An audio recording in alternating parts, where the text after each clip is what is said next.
Hey guys, and welcome back to episode 5 of our Star Wars TRPG. Hello. Yeah, so a bit of a change of plans for today's episode.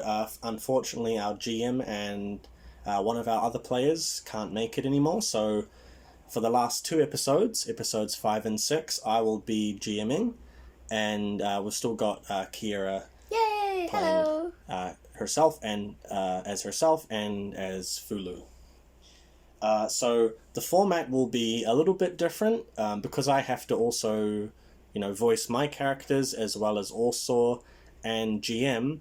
I won't be so much a stickler for the rules, so we might do it a bit more freeform. So have a bit more fun. Yeah. It'll be definitely about just having more fun and keeping it casual because I don't fully know the rules that well, so might have to make things up on the spot at some point, but I'll try to keep it similar to how we've been doing it so far. So basically, a quick recap of last session. So we went to a mysterious desert planet, right? Ooh. Which was Moraband? Yeah, we did. Probably. And Kiera got away with... What did you get away with off the planet? I got a strange horizontally helmet. Yeah, like with big spikes or something, right? Yeah, like a hammerhead shark made of metal. Yeah. And this helmet contained the spirit of a once dead, a long dead Jedi, right? Yeah, well, that's what he said. But he's pretty sus, so we don't really know, do we? Yeah, but sometimes the sussest people are so kind. Yeah, beep, emergency meeting. But yeah, because it'll be just the two of us right now, things will probably go a lot quicker, so I might have a bit of a nicer pace of things, especially with combat, but that means we can fight more enemies. No! Dun, dun, dun. But yeah, other than that, then he got away with a lightsaber, the lightsaber of the Jedi himself. And I wasn't actually sure on the guy's name. Did you write that down last session? No. It was Gebroksham Flugenblögen. We'll call him Salvador. Salvador. Yeah, sounds like a Jedi's name. Darth Salvador. That does sound cool. It actually does. Yeah, I can't remember his name. Yeah, well, we'll figure that out. It's not that important. I did not prepare my notes. Yeah, that's fine. So, and then also he stole some treasure from the bottom of the crypt. Quite a lot of treasure. Yeah, about 20,000 credits, if I remember correctly. Yeah. Yeah. That would be nice. Yeah. It would be. Anyway, so today we are going to be starting with you, Kiera. And just for those at home, I've had to basically write these last 2 episodes. So for Kiera, I kind of know what's going to happen. Not kinda. I do know what's going to happen. His name was Salomon. I was so close with Salvador. Salomon. Ancient Jedi. Yeah. Okay, well, Salomon then. Jedi Master Salomon. Mine was better. Yeah, no, just kidding. Salvador Morn. No. Anyway, so yeah, I know what's going to happen because I had to write these last 2 episodes, but Kiera will not. Yes. So just bear that in mind. And bear with me because I had to do this very quickly at the last minute, so some things might go a bit iffy, but we'll try and keep it as organized as possible. So, without further ado, let's jump into tonight's episode of Star Wars, Episode 5. Ooh. Today, we are going to be starting with you, Kiera. Oh. Not long after you just ran back into your your quarters with the helmet on. So, at this time, you have put the helmet on and you've sort of relaxed in your room, drowning out any noise that would be coming into the room, the whirring of the electronics, the whirring of the fan, any reverberations of footsteps walking out the hall. All of those sounds have completely sunken away, and you've entered this sort of state of meditation, wearing the ancient spiked helmet of Salomon. Salomon. a long past wielder of the Force. For many hours now, you've been delving deeper into this connection with the entity within the helmet. And although no one else can hear any voice, any conversation between two parties, you, within your mind, have entered this sort of communication of sorts. A communication of feelings and aspirations and power. You can feel the whispers of an incorporeal voice floating around you, filling the space of the room while simultaneously not filling it. As this voice begins to form words, the air in the room kicks up suddenly with a low hiss, before a calm yet booming voice calls. "Do you truly wish to find your sister, Miss Morell?" Yes, I do. Can you help me? "I can. If you would give me permission, I can teach you. Teach me what? The way of the Force, like I was once taught." What does that mean?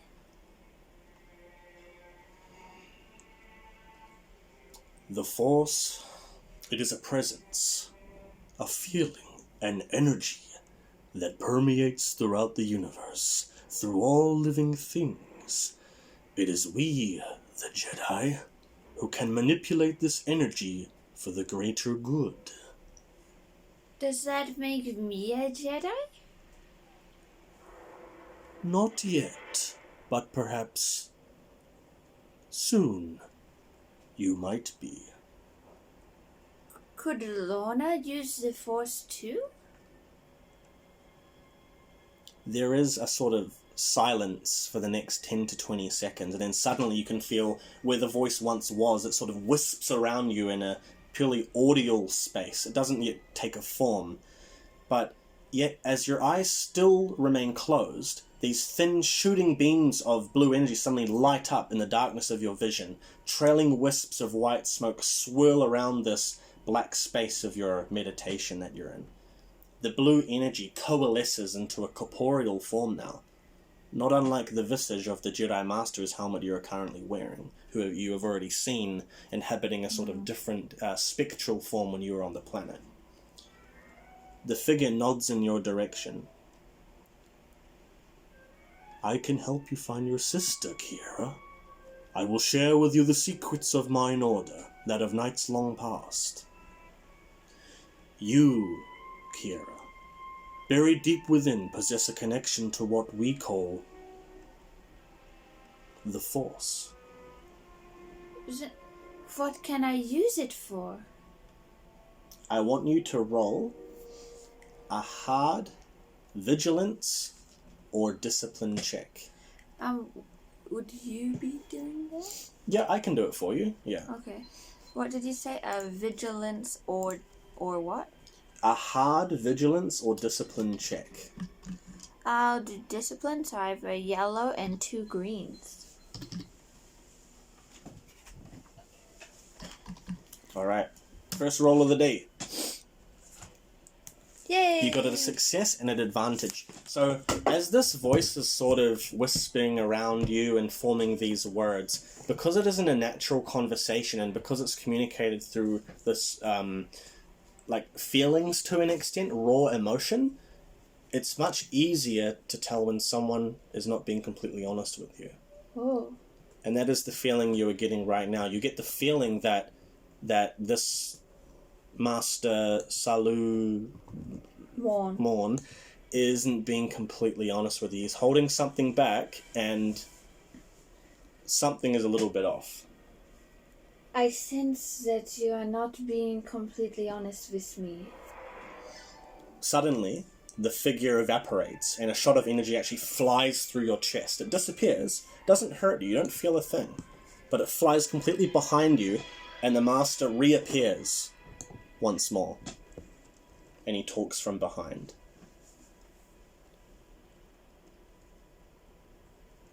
"I am being as honest as I think I should be. I'm still not sure if I can completely trust you yet, and I'm sure you don't completely trust me yet as well. If you can use the Force, then you would know that I'm a very trustworthy person. Perhaps you are, but though I may be able to teach, there are many things that I cannot do in this form, you see. This form that I was trapped in. I do not retain the height of my abilities, but I can at least teach you a middling sort of ability in the Force. How were you trapped? There are those who misuse this connection with the Force for malevolent reasons. They are known as the Sith, mine order's mortal enemy, an enemy that destroyed us long ago. Their presence yet remains in this world, young one. The treasures of gold and silver that your shipmate hath taken into his possession yet contain the influence of the Sith. A trap, perhaps, for would-be treasure hunters. Would I be in danger if I use the Force too? Not if you are taught correctly. Raw emotion can indeed be powerful, but that is the path that leads to the path of the Sith, the path of the dark side. Through careful training, careful consideration, and careful application of the Force, you too, like many Jedi before you, will be able to learn the way. And how will this help me find Lorna? I think you already know the answer to that question. You already found her through a power predominantly of your own. It could be that you and your sister share a connection through the Force. So will you teach me? If you are willing to learn, truly, then you must also commit to continuing my legacy. A legacy that was lost millennia ago when mine order was destroyed. However, the power to find your sister does not come without a cost. Will you commit to such a task? What is the cost? That is something you must find on your own, for I do not know it. There is always a cost, Kiera. Well, we have a lot of treasure. It is not a cost in the material sense, you see. I don't really understand, but as long as I have Rona and Fulu, then nothing else really matters. Then I will take that as a yes. And the figure, you can kind of see in his blue, blurry visage, he gently smiles for a minute. And then he takes the form of pure blue energy once more, this sort of mystical, apparition, before he completely evaporates, and the remaining trail mist of lights shoot out towards you, and then start enveloping you, as the blackness around you transforms to a soothing white aura of pure light. Now, I need you to roll a medium perception check. Perception. And how do you do the medium? Two P's, purples.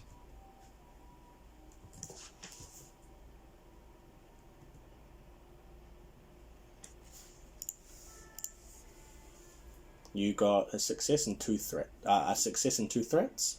Okay.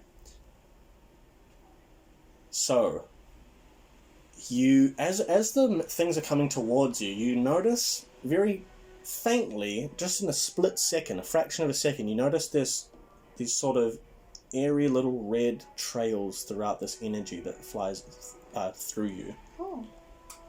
But as that flicker sort of goes in the corner of your vision, it's gone as soon as you saw it. So you're not quite sure if it even happened, That's how fast it was.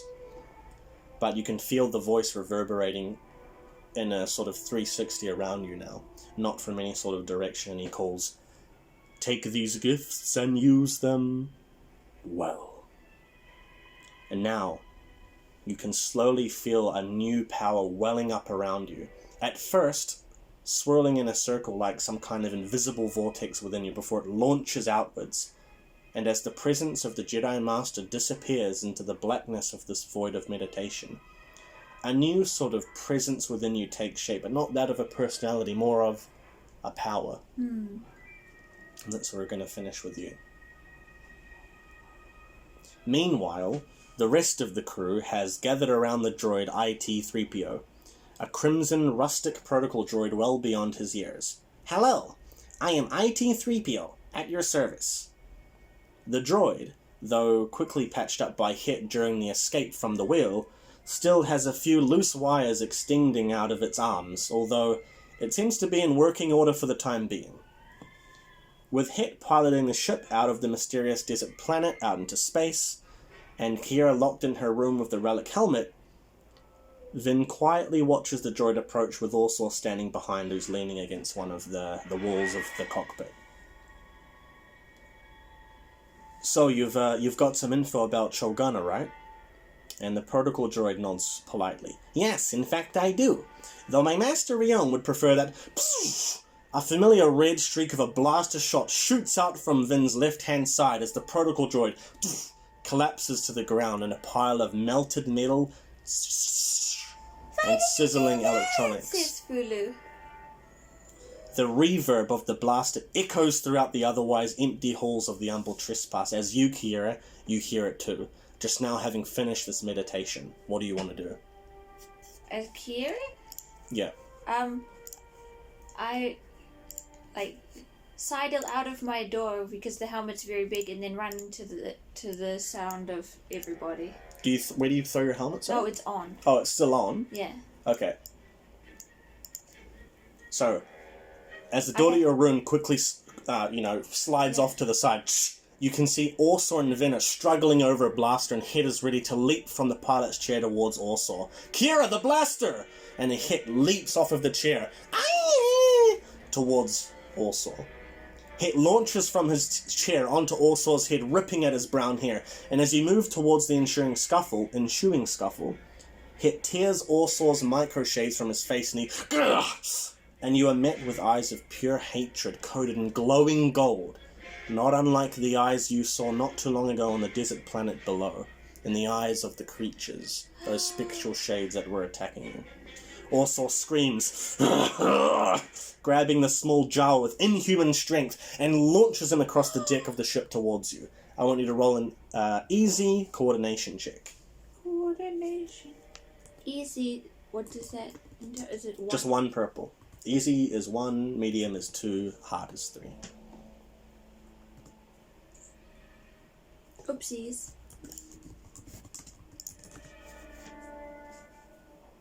Alright, you success and got 2 advantage. Yeah, so just while Hett's flying towards you, we're going to quickly go back to Vin. So meanwhile, Vin is struggling with Orsaw for control of the blaster that shot the droid, Vin's own blaster, stolen by Orsaw, and the steam is still billowing out from the end of the barrel as they're tugging it back and forth. What the heck are you doing? But Orsaw merely replies with incoherent screeching, clawing at Vin's Mandalorian gauntlets as the two struggle. Now, Kiera, you catch Hett gracefully in midair with inhuman reflexes that almost seem to carry you further, or more effortlessly than you previously would have thought. What would you like to do with Hett as you catch him? I'll put him beside me. Alright, so you gently put him down to the ground, and it looks like he's been a little bit roughed up. There's a bit of tearing around the hood of his sort of robe, and he kind of just collapses on the ground for a second. But as you gently put him down and he starts resting for a second, Vin and Orsaw are still struggling. As you turn back to them, you can feel a sort of movement swelling up around you, and your hands, at this moment, an intangible force calls out to you from beyond, encouraging you to raise up your hands and push. Push. Now, I want you to roll an easy discipline check with a force dice. How do I do that? F for the force dice. So discipline, 1P, and 1F for force dice. Pretty sure? Discipline, Doko. Here. Oh wow, 2 light pips, a success and 4 advantage, yeah. Go So, me. are you going to listen to the force within you? Yes. Alright. A blast of white and blue energy coalesces around your hands, around your fingertips, briefly holding in the air for a moment before pushing out with that same determination you have of finding Lorna. This force flies across the room, hurtling towards Vyn and Orsaw, and it sends them both flying into the controls of the ship behind them, and both of them call out as they smash against the controls of the cockpit. Vyndir, I'm sorry! And off to your right, Orsaw collapses right onto the ship controls. Hett is slowly already getting back up to his feet off to your left, and he follows after you as the blaster clatters along the middle floor in front of Vyn. Now, what would you like to do? I want to run for the blaster. Alright. So as you do that, you're running off towards the blaster that's in front of Vyn, and Vyn is already launching to his feet, his armor having taken most of the impact from your force push. He doesn't even bother going for the blaster, he just makes his way straight over to Orsaw. Now, you quickly grab the blaster off the ground, no problems. You just, lean down, flick it up, and you've already got it. What are you doing with it? I want to say Vyn and chuck it to Vyn. Right. So toss it into the air, and Vyn just deftly catches it, throws it up, and he's already got it aiming towards Orsaw. And now as the three of you approach him, Orsaw moves to lunge forward, but not before a red haze erupts from Vyn's right hand. He's already holstered his gun. It is a much brighter glow than the glow of blaster fire. The scarlet hue of a lightsaber lifts up slowly towards Orsaw's neck, who ceases his movements with an unnatural demeanour. Not another step, Vyn calls. Orsaw, his eyes filled with a spiteful orange, red and yellow, merely watches the three of you, baring his teeth into an expression of pure furor. That treasure is mine. None shall take it from me. What's happened to him, Vyn? I don't know. Vyn slowly edges the lightsaber closer to Orsaw's throat to get a better look at him. What do you think we should do? What can we do? He's crazy. And then he goes to move actually forward again, but as he moves forward, his body unnaturally stops himself again. So he stops himself just a millimeter shy of the blade. A normal person would have been able to do this. And as he bares his teeth again, he looks at you. He's like Kiera. a monster. You. And he raises, as he goes to raise a finger actually towards you, Kiera, Vyn actually just slaps it down and puts it up behind Orsaw's back, putting him into an arm lock. And Hett cautiously returns off to the side towards the ship controls. He doesn't want anything to do with this. Vyn slowly starts walking Orsaw away from the ship controls, away from, meddling with any of that, towards the mess hall. Where is Fulu right now? He's in the cockpit with us. Vyn's, as he's moving Orsaw away from the two of you, and down towards the mess hall, he's going to slowly turn back. He's still got the lightsaber trained up to his neck, Orsaw's neck, and he's got his arm pushed around behind. And Vyn turns back to you. Oh, I don't know what to do with him, but he's gone insane. What should we do then? Well... Push him out the airlock? The airlock? Is that a thing that people do in space? Well, I don't know if we push him out, but... And also kind of his head slowly turns and he kind of bares his teeth again, and the eyes, you can see that now that he's a little bit clearer in the light of the hall, you can see there is red in his eyes, there's orange in his eyes, there's yellow in his eyes, and it's just a look of pure hatred and anger. And he turns... It looks like he can't even form words anymore. Where has he kept the treasure? There's something wrong with it. I don't know, it's probably in his room. Don't worry about that right now. Help me get into the airlock. It'll serve as a cell for now, and we can decide what to do later. I help him. Alright, so you come off to Vyn's left, and you start pushing Orsaw. Well, he actually takes quite a lot of force to move. He's Force push? Yeah, maybe you could do it again if you want. But, you and Vyn edge forward with the saber, Vyn's saber in one hand, and still got him in an arm lock. And Vyn unclips Orsaw's belt with his tools and his weapon attached, and he hands that off to you. and quickly pushes him into the airlock and pushes the airlock door down. So this airlock, it's a separate room to the room of the mess hall, off in the far-hand corner. Now, if he pressed another control, it would open the door, it would depressurize first, and it would open the airlock out into space. But right now, it can serve as a temporary holding cell for the enraged Orsaw. Maybe we shouldn't touch the treasure. You can say that again, and Vyn powers down his lightsaber and attaches it to his holster. Well, I don't think we should be touching that treasure. So, what should we do? We leave his room, and we leave him in there, and then... What? What if he escapes? He can't escape. There are no buttons inside the airlock. Oh, does he have any weapons on him? Well, you've got his belt. I think he's got everything on there, but I don't think he can lockpick it out of this one. Do we have to feed him? Is it like keeping a pet? And Vyn's expression is going to slightly relax for a second, and he's going to adjust himself. Wasn't there a bounty on Orsaw's head with a black sun? I do remember some people were chasing him. Why? Look, I say we drop him off at the nearest inhabitable planet and cash in that bounty. But he has something wrong with him. It's not our problem. What are we going to do with the treasure? Just chuck him out with the treasure? I don't know. And before you can even continue with Vyn's conversation, your vision starts to go hazy. Oh. And you start to feel very lightheaded. And you can feel a distant echoing voice in your head. The voice of your sister. And though far, it calls out much stronger than ever before. Help me, Kiera! Help me! Lorna?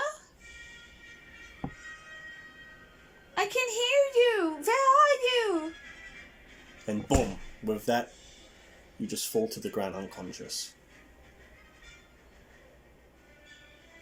As you come to, you feel like some time has passed, but Vyn has got you now sitting upright in your bedroom. Looks like he's lifted you back to your room, and he's kneeling down in front of you. And Hett was dealing with the ship's controls and making sure there was no damage done after your force push and the blaster fire and whatnot. But he's now standing in the doorway looking at you. What happened? You lost consciousness.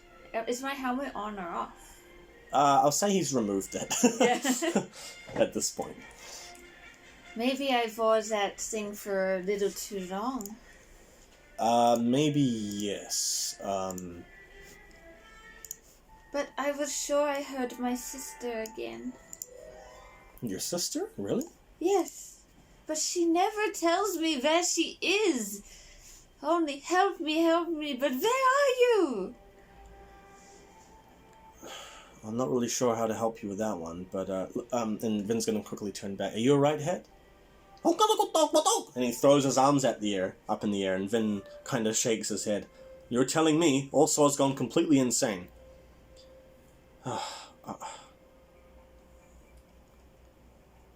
Anyway. You said,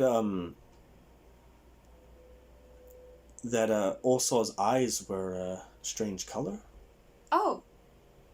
Yes. Yes, I thought you saw it too. I couldn't be sure, but if it really is something to do with the treasure, I'm not sure if we should touch it. Then how will we get rid of it? I don't know. And Hett's like, what the heck are you guys talking about? What do you mean? The treasure, I think, might be possessed, Hett. And Hett's just like... His eyes, though they don't seem to be able to go any larger than they already are, they do. They go larger, like, out of just what the heck. But we don't want to let anyone else get hold of the treasure either. Maybe we should bury it somewhere where it will never be touched. If we try to give it in somewhere, so many people could touch it. You're right about that. I wonder if there's any cure. Well, I'm not sure it's anything that we can do, but for the time being, I think we should just leave it. It could have been, it could have done to Orsaw what it did through touch or something like that, or the fact that it was removed in the first place. Oh, maybe it's only him then. Well, my eyes are still, do they still look okay? And he kind of leans forward to you. I don't know. What are your eyes supposed to look like? They should look silvery blue. They look silvery blue? Yes. Okay, thank goodness. And Hett's eyes are always yellow, so... And my eyes always change color. And Vin's actually going to lean forward into your eyes and look. And now mine becomes silvery blue? Well, you can't actually see, but Vin kind of goes, huh. But he doesn't say anything else. Well, we need to decide what we're going to do about this job. The droid, we're down a man now, and the droid is also down. It can't be fixed? Hett, just folds his arm and leans in the doorway. Look, I'm a magic worker, but even I can't work magic on this. Oh no. What should we do? I'm not sure, but... Nearest planet to drop off our insane cargo? And then figure out our next place, or... Look, I was never too keen on this mission in the first place, you know that. But... the stone. You used it to take us to whatever that planet was. You said you saw a pink light? Yeah, I thought it was Lorna. Do you think I should try again? Now that we've been there and I have the helmets, perhaps I could go somewhere different. I have an idea. And bear with me for a second. We learned that the Twi'lek slaves are being handled by Timo the Hutt, right? Yes. Well, I know Owan, he goes to Null Harda now and again to deal with the Hutts. Maybe I should ask him what he knows. Haven't talked to him since, at the wheel, so... Oh, right. Would we have to go back there? No, but I can give him a call on the HoloNet. Anything to find my sister. Actually, I'm glad that this is finally what we're focusing on. Well, we'll see first. We gotta... I'll talk to him and see what he knows. Okay, maybe I'll rest a little bit after I hit the floor. You sure you don't want to ask him any questions? Oh, well, I guess I do want to see Fulu, so could you help me up? Yeah, sure. And he's gonna put one arm under your shoulder and help you up. Okay. Alright, now, back in the cockpit, things look like they've been not damaged at all. Hett kind of, there's been no damage done, but he still goes over and, moves something slightly, a little bit. You're okay! Yes, I'm fine, Fulu. Sorry for worrying you. Yeah, Fulu where is Fulu exactly? Where do you put him? On the place, the windowsill or whatever? Oh, yeah, so he would have been completely fine, because the chairs are in the way, yeah. So he's kind of, just... exactly where I was, but maybe slightly lopsided. Just falling down a little from the impact of Orsaw falling off to his right.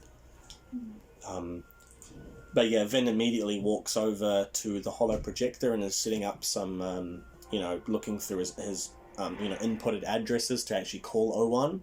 And Hett's already walking over to the ship controls and he's putting the ship to a sort of, a standby. Just hovering in space, not actually going anywhere right now. Yeah, I'm gonna sit down with Fulu on my lap. Alright.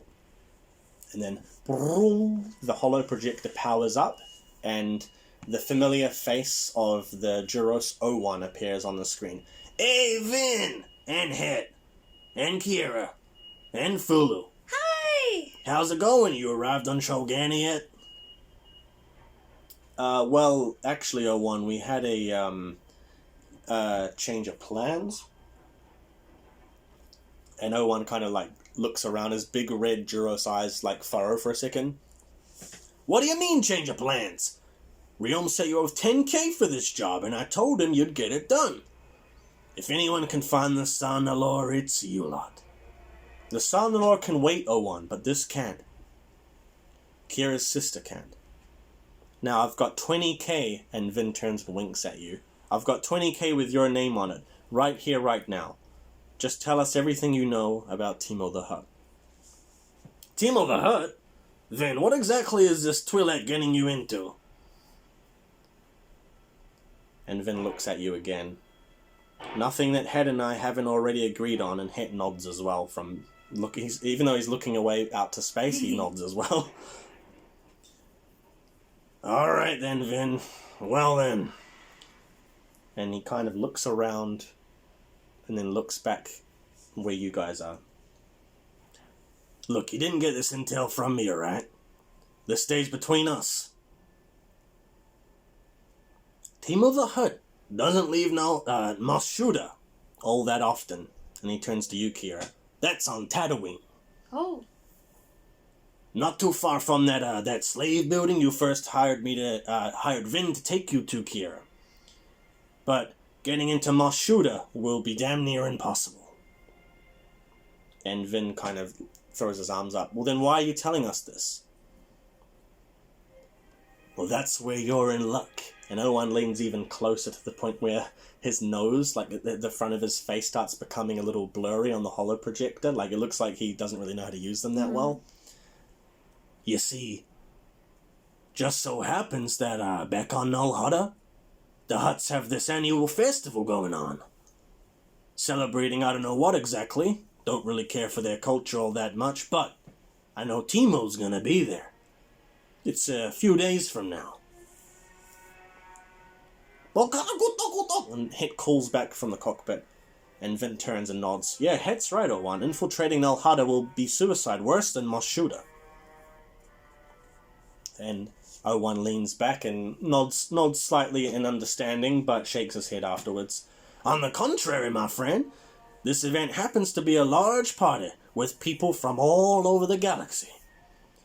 Most importantly, there'll be members of the Bounty Hunting Guild there as well. Perfect for you to get in there, Vin.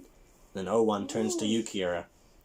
And, plenty of Twi'lek slaves around there, too, for you to blend in.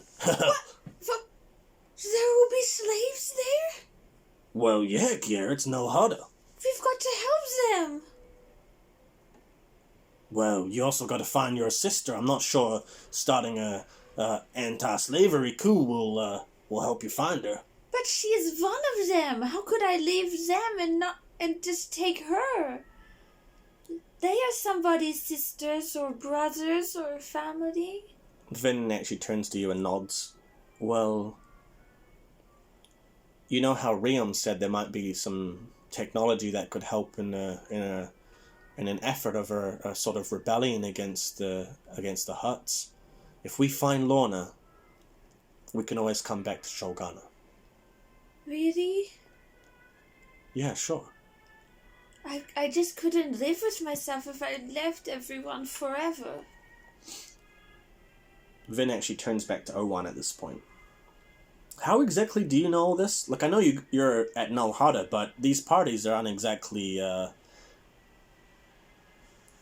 you wouldn't get invited. Because I was invited. O1 smiles, and his large Juros eyes flicker again, and you see his big grin, these big, really badly maintained teeth. But I'm calling in sick now, ain't I? I don't want to be there for whatever you lot stir up. What do you think, Kiera? We're going. Yep, Hett's in too, of course he is. Alright, you said in a few days, O1? Yep, in a few days, sure. I'll flick you the particulars. Yeah, and flick us the coords as well. Where exactly is it on Nalhada?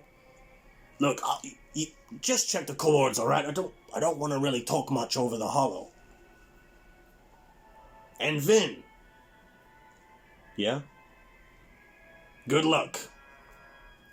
Kiera, I really hope you find your sister. Thank you. You know, I can understand losing someone at the hands of the Empire, and I just hope that, in your case, it ain't too late. It's not, I know it. You should always put family first. And you need anything else, just flick me a message. Oh, by the way, where's Orsaw? Who? Vin actually just launches forward and powers off the terminal. Alright. Well. To my sister! Do you think she could be on Nalhada, working for Timo directly?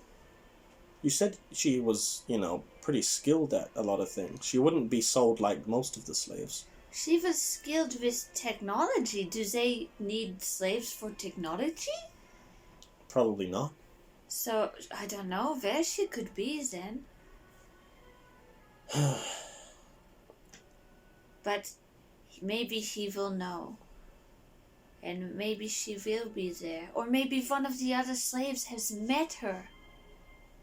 Maybe they were held together. Maybe they know. There's just so much possibility. You're right. Vin actually sits down beside you, and Hett's already punching generic coordinates for Nalhada, and getting ready to jump into hyperspace. And Hett calls that back from the pilot's chair, and Vin turns to you. This is the best shot we have at finding her.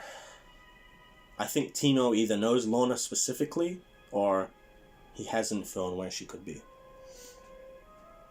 Will we be able to talk with Timo? I doubt it. We'll probably have to get him alone somehow, but... Look, let's deal with that when it comes to it. I'm still a little bit shaken up about what happened before. Oh.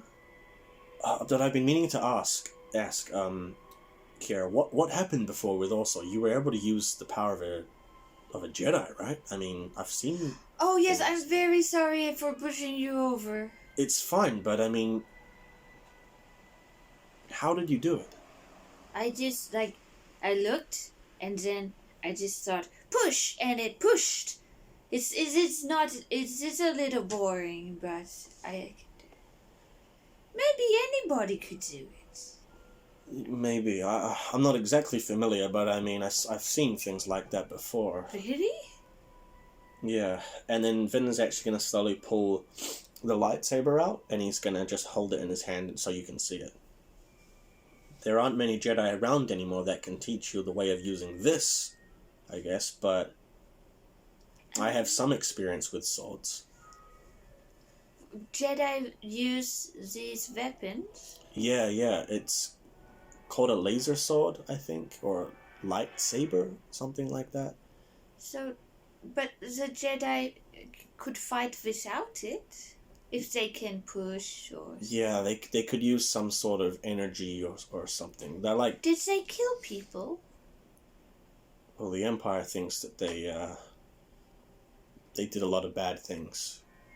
I remember hearing that they apparently tried to assassinate the Emperor.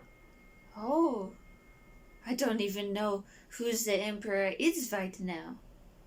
Yeah, neither do I. I don't really care for any of that, but... Look, in my opinion, I think there's a lot more to it than that. And the Jedi always treated us well on Umbaran, at least before the Great Purge. But I saw the color and it was red. It looked a little scary. Yeah, I'm not really sure about that, but I can at least try and help you. I think you deserve to be taught. You want me to use it? Well, not necessarily. I mean, this is extremely heavy. These past 2 days I've been trying to get a handle on it, but I could at least show you a few things. I actually, I wanted... Well, we'll talk about that later. Anyway, about Nalhada, what do you think? You think she's going to be there? I think she will. Alright, and if not, well... I think we'll definitely be able to find out where she is exactly. Yeah. I want to save all the Twi'leks, though. Hett calls back. Actually, that's a good point. Lorna wasn't on Tatooine when we found those prison cells, even though Timo still was. Could be that Timo sold her off to someone on Nal Hutta or someone on another planet. If your sister's as talented as you say, like I said, she would have been sold off for her skill set rather than anything else. She might be on a planet that needed her, skill set. But if Timo... Wait, did you say Timo was there last time too? Yeah, well, I don't think Timo leaves Tatooine all that often. When you hired Hett and I to take you there, to those prison cells, those slave pens where she was held, he was still on the planet, so... But could she have moved to where he was? We didn't check where he was. No, we didn't, but... Didn't she leave like a flower or something? Yes, she did. But she didn't say where they were going. Well, I guess we're going to find out. Yeah. If we can, in fact. If this intel O1 has is actually going to be solid. I wonder if anything will happen with the stone when we jump into hyperspace. That's a good point. Hett, don't punch the hyperdrive just yet. Did you want to try pilot again? Oh. We don't want you to be too exhausted though when we get to Nal Hutta. Well, how long is the trip going to take? We might have a day for sleeping. Look, if O1 said it's the party's gonna be, the celebration or whatever, this event's gonna be in a few days, we need to leave ASAP because it's gonna take us a few days to get there. But when I drive, sometimes it takes faster. Yes, but you won't be able to rest. No, but if it takes faster, then I will be able to rest. Fair point. And then beep beep. You get a little message coming through on the holo projector, and Vin goes over, and it's actually some information, some intel from O1. And he inserts his data pad underneath the holo projector, and the information uploads to it. And then he pulls it out, and then he starts looking at it. Okay, alright. The coordinates O1 gave us. I know exactly where we're headed. Bilbosa, the capital. Do you know much about Nal Hutta? Not particularly. Well, it's home to the Hutt clans. They control all of Hutt space, including the slave trade. They have control over Tatooine as well. So the Hutts are the enemy. Basically, yeah, in your case. But this probably means that the Basadi clan is sponsoring the event from their palace, so there are going to be a lot of guards, specifically Nikto guards. What's a Nikto guard?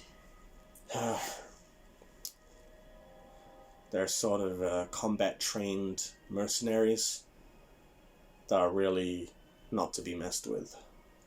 But I thought all sorts of people can go. Do we need a special ticket? Yeah, I think... Let me just check, and he starts flicking through some info on this data pad. Yeah, it looks like he's got some invitation tickets, but I don't know if these are going to hold up or not. Why? Well, it's only for one person, and it's under his name. Oh. I just had a bad idea, but... Would you like to know my terrible idea? Feel free to say no. Sure. Hett usually likes to stay with the ship, and Fulu is not needing a ticket because he's a robot, and slaves might not need a ticket. So right. You could be the slave, and no, just kidding. You know, I'm kidding. But... And he kind of laughs. Yeah, Umbarans, we're not slaves.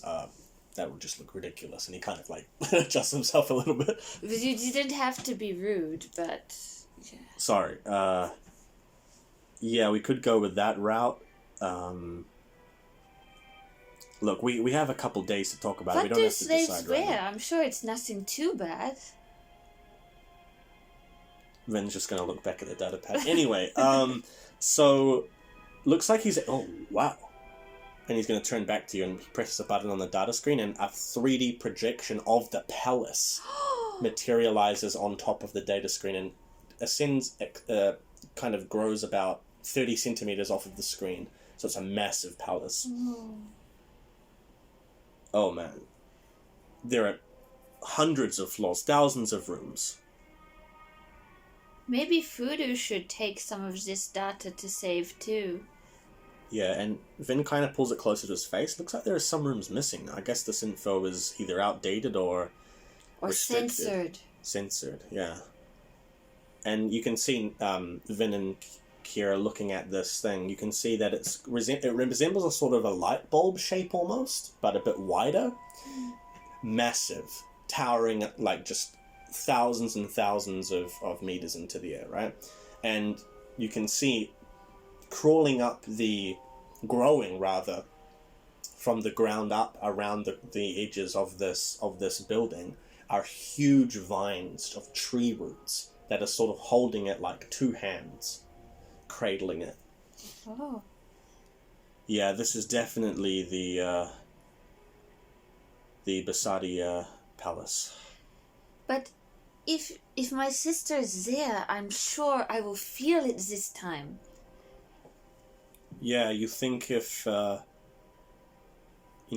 we get there, and if we can get in, or even if we when we arrive at the spaceport, you'll be able to sense her presence? I feel like I will, or I'll not necessarily her, but I will know where we're supposed to go. I feel like I would know. So maybe I might not find her, but I'll find the next piece in this puzzle, you know? Right. Yeah. Look, I think finding Timo won't be hard at all. I mean, there aren't going to be many huts there, I don't think, but just the important ones, you know? The real problem will be getting him on his own or getting in there in the first place. We are going to ask him where my sister is. Will he know? Will he even think of her as someone to be remembered? I doubt he even thinks for a second of the names of these slaves, but we could always hold out hope that he knows something because of your sister's abilities, or he knows where they send them. Exactly. Yeah. Twi'lek specifically, or... Here's an idea. Huts don't bother even learning Galactic Common, right? The language we used to speak. How they will only you talk speak to him? Huttese. What they use are generally protocol droids that are in service to these huts for hundreds of years. What if the droid has information? What if the droid knows? We could download it with Fulu. Exactly. That's a great idea, he calls back. The only problem is... And then Vin's kind of like zooming in on the building because you can actually like pinch it and zoom right in close. It looks like the event's being held here, and he points to a floor that's not quite on the top level, but about 3 down from the top, and it's this massive courtyard with these beautiful sculptures and things like that. It looks like a huge partying area, a place to hold banquets and big events and things like that. Looks like this is where they're holding it. And you can see that there's a singular large elevator shaft, which is being kind of, it's like bolded with a thicker blue coloration, so you can clearly see that it goes from that floor all the way down to the ground floor. I guess this is how the guests get up. And also here, he points off to the corner of the courtyard, and you can see that there are these 3 big landing pads that are actually attached to the edges of this open courtyard. This is probably for special guests, I guess. I doubt we could even land there. But this is probably where Timo would be landing, or any other important people, other important huts. Well, I think we'll need to know how to get in and out in case anything goes wrong. Yeah, you're right. Though I did have an idea, if we need a diversion, we can let Orsaw out. What, let him out at the spaceport, or... No, let him out at the party somehow. But how are we going to get him up there in the first place? No, I mean, if we're having trouble getting in or something, we cause a scene with Orsaw. Right. Yeah, all of these good ideas. Maybe we should sleep on it?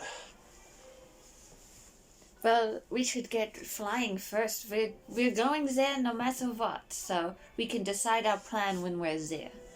Yeah, and look, if you're not comfortable about the whole going in as a slave thing, my old armor is available, so we could try get you in as another bounty hunter, a +1 perhaps. I don't know. We'll have to think about it. I don't know how strict they are for these things, but if they have the guards that you said, then it would be better for me to wear a droid costume and pretend to beep my way in. Right, yeah. You're not wrong. Look, there are plenty of ways for Twi'leks to get in. I mean, you could go in as, like, one of the dancers, I guess. Like, they have dancers and other kinds of slaves, like food caterers and things like that. So, I think we got a lot of options. But if I can get in like that, how will I get out? They can't get out, so how would I get out? Could just say that you're my slave. Well, that was my original idea. Yeah. Otherwise, how will I leave? Not sure. It's a scary place to go for a Twi'lek. It is. But another scary thing we have to deal with is that treasure. Do you think we should take a look at it? I don't want to touch it. Maybe I could go near it and see if I feel anything. Yeah, right. Well, I mean, you've got these abilities like the Jedi do. Perhaps you can sense it or something. Yeah. Alright, let's go have a look. And Vin's going to put the data pad down on the chair and he's going to stand up and walk over to Orsaw's room. And the door opens and a waft of just tons of smoke wafts out and smacks both of you in the face. Oh man!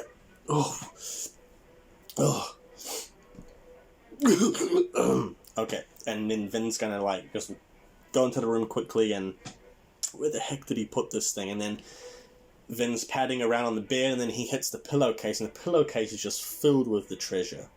Like a satchel almost. Alright, Kiera, come here. I come in. Alright. And he's just slowly going to tip it out on the bed. No! And he tips it all over the bed. Why would you do that? What? What are you doing? I'm not touching it. It was. How are you supposed to put it back into the bag? Oh no! Oh, I didn't think about that. Oh my goodness! Oh, all right. And he's going to step back a little bit. Now, can you, wave your hands around and sense? I look at him angrily. Look, I'm sorry, all right?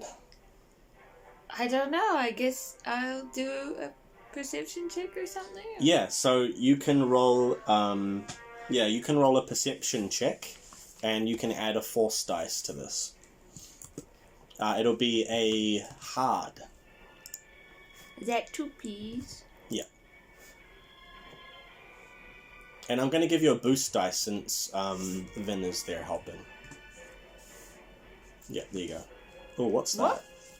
Oh, they all cancelled out and you got one dark side pip.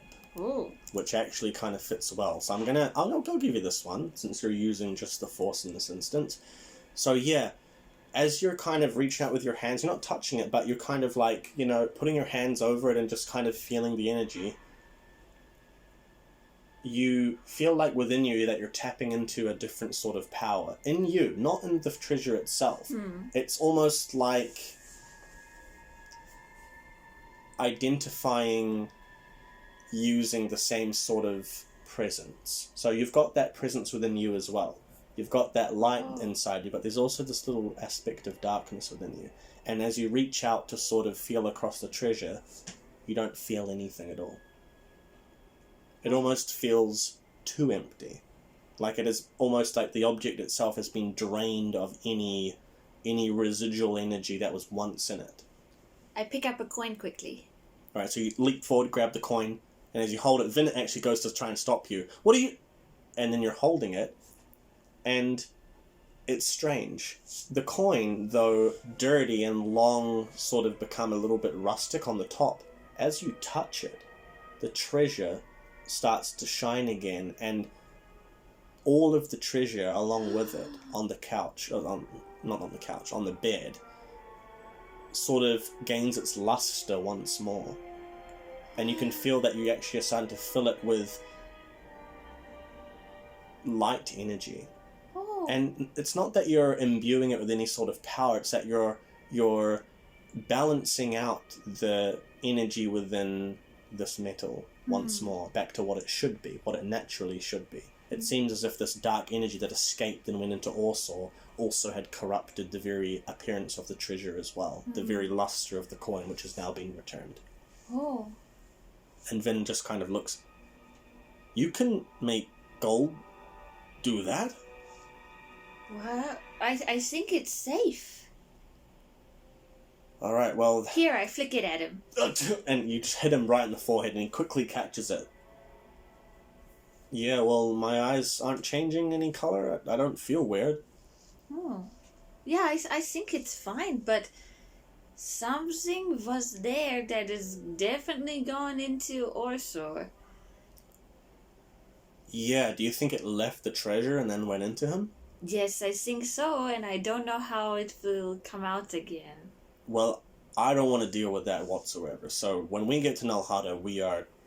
Either we use him for a diversion or we get rid of him. Doesn't he have parents or something? Oh. I don't really care. We'll do something, but we can't keep him as a pet. We already have one rat. Yeah, true. So... I actually should probably go feed him. I kind of forgot about him while we were on the planet. Okay, I'll bundle this gold up. I think we can keep it. Alright, Maybe we can go shopping. Oh, maybe I need something. We do owe one about 20k. That's your fault, though. I need to get something to go into the party. Yeah, well, probably what you need isn't going to be that expensive. Really? Oh. I guess. I don't know. We'll deal with that when we get to Nalhada. Anyway, and Vin's going to go and lean out the door. Hett, you can punch it! And so Hett pushes forward on the large gear, and the Humble Trespass quickly lurches forward about a meter or so, and then flies forward into hyperspace, and white stars, sitting still in the black void of space, become suddenly streaking white lights flying across the window of the ship. And you guys fly off into space. Okay, so over those few days that the ship has been flying to Nalhada, have you been up to anything? Like, anything in particular, or...? Sorting out my frogs and hanging out with Fulu and practicing force powers. So we'll go over the force powers a little bit. So you have access to 2 abilities right now that you've learned.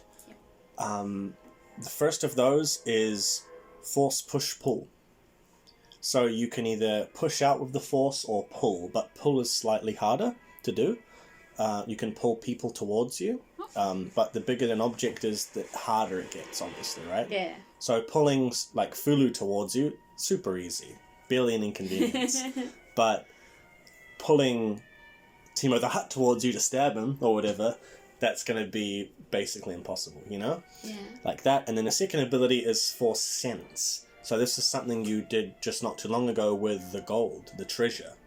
You can sense items around you to sort of what you've sort of been doing your whole life, how your eyes change colour when you sense things, but this is at a higher level. You can actually sense the good and bad the light and the dark now in people. Yeah. All you have to do is basically have your hands over them or touching them is better. Yeah. Those powers can develop in stronger ways as well, but for now you're sort of still being, meditating on them and things like that. And the voice, the Jedi Master hasn't exactly been teaching you anything else over these few days. Just that for now. Yeah. Anything else?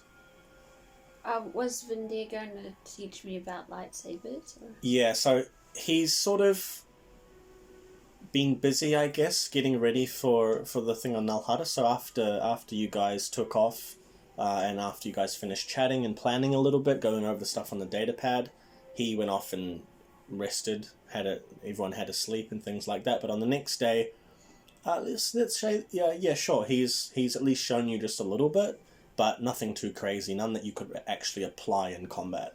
Have we been feeding Orsaw?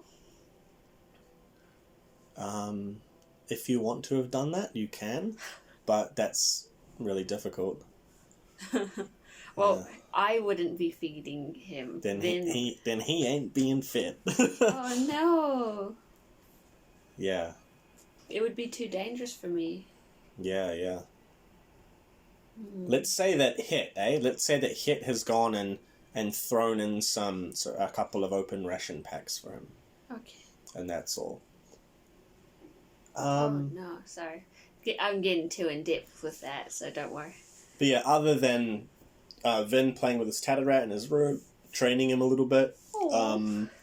Hett's just been driving the ship, keeping an eye on things. He's cleaned up the droid that was all melted. He's probably going to go and try and sell that for spare parts when you guys get to Nal Hutta. Oh. But yeah, otherwise, if you don't want to do anything else, you guys can start flying in and making a landing on Nal Hutta.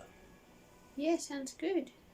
Alright, so the ship comes out of hyperspace and you're greeted by, above you, the huge planet of Nal Hutta. And now it resembles a sort of blue, green, and brown mess of just swamplands that cover the entire planet. You can't even really see any oceans or anything like that. You can make out a few little lakes here and there, but otherwise it is also a planet that's shrouded a lot by clouds, overcast, and fog.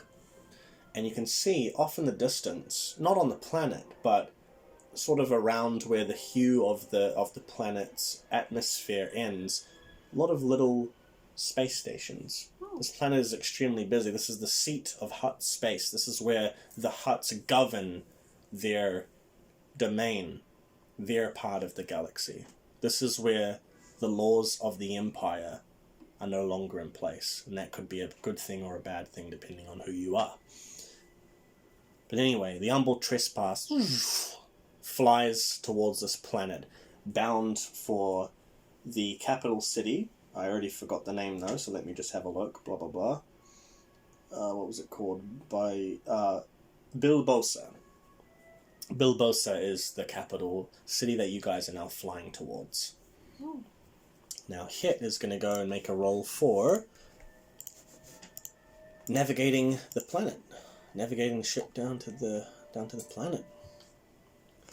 Yellow, yellow, yellow, green, and that'll be a medium.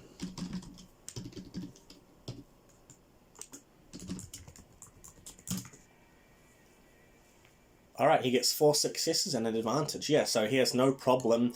Guys break through the atmosphere down into Nal Hutta, and you can now see, as you guys are sitting in the cockpit, you can see that there are even little creatures, pterodactyl, dinosaur looking, flying across in front of the ship, trying to dodge the Humble Trespass as you guys are starting to fly down towards the capital city. And where you guys are sort of aiming for right now is the spaceport that is south of the palace itself. And now, as you guys descend down into the lower stratosphere, you can actually see this colossal palace dominating the skyline. It towers above some of the old trees that have long since been, cut away at for their resources. These old, huge trunks that are just sitting there dotted around the city outskirts. You can see the massive palace sitting there right in front of you. If you wanted to, you could even just go straight for it, but instead, playing the safer route, flying down to the spaceport first, down to the capital city that is just dwarfed in comparison to the palace. But the city itself is still large by any means. It's larger than any city you've ever seen before, Kiera. Oh. Larger than the wheel, even. It's this massive city that stretches out from the left corner of the horizon to the right. It extends out like a rug on the ground, right? It's the longest city you've ever seen, and it's basically sitting in front of the palace itself, almost like, you know, it sort of curves around slightly at the edges as if it's facing towards it in reverence, this palace. And as you guys go down, the ship descends and you sort of start heading into one of the ship sky lanes that direct the traffic carefully down towards the spaceport. You can see the spaceport almost stretches around the length of the entire city as well, down at the south edges. Just not as far. You can see there are about 10 to 15 big rectangular shapes that are their own spaceports, and they stretch out for miles. And as you guys head down closer and closer, you can now see that the spaceport that you're heading for is near to the middle of the city, looking out towards the palace, just off to the left a little bit. Heading down through the sky lanes, the ship finally levels out a bit more into almost flat, about 20 to 30 degrees, still dipping down as you descend into the spaceport. Oh, it's underground. No, it's not underground, but you are heading into like a building. The roofs are open on these big rectangular shapes, but yeah, you're just heading down to land in one of the free docking spaces, and there aren't many. I mean, this is one of the busiest planets that you will have ever been to. I mean, billions upon billions of people will make their way through this city in just a few days' time. Like, there is a lot of turnaround with guests that come here for trading, for meeting people, bounties, things like that. And I guess in this case, parties. So, the ship now begins to slowly descend, and you've now leveled out to a flat 180 degrees. The ship lands into an empty landing bay, and immediately peering over the dashboard out the front of the ship, you can see that there are droids coming around, and a few ugnaughts, these small little creatures that look sort of pig-like, not quite Gamorrean guard looking, but more of a pale complexion. They are waddling around with these droids and these massive sort of suction pipes to attach to the ship to, fill it back up and things like that, begin maintenance. This sort of typical thing you'd expect for a spaceport to do with your ship. And as you land, the compression or suspension on the ship's landing feet lock into place to hold the ship properly still. And Hett flicks a switch, and the sort of fake gravity, I guess, I'm not really sure how else to call it, but artificial gravity, right? The artificial gravity is powered down, and you're immediately met with a more of a crushing force, a lot of stronger atmosphere to stronger gravity at least than other planets that you're used to. Null Hutta is a place where Hutts are from naturally, other species not so much, and the Hutts are very large creatures, so the atmosphere and gravity here is a lot heavier.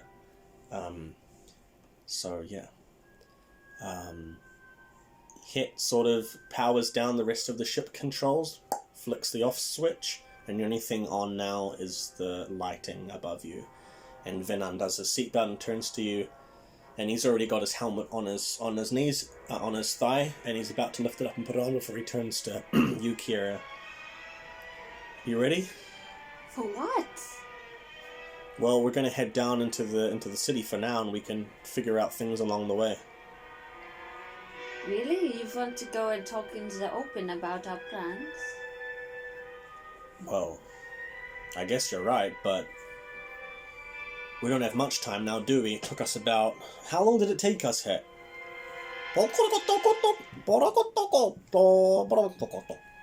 Yeah, about 2.5 days.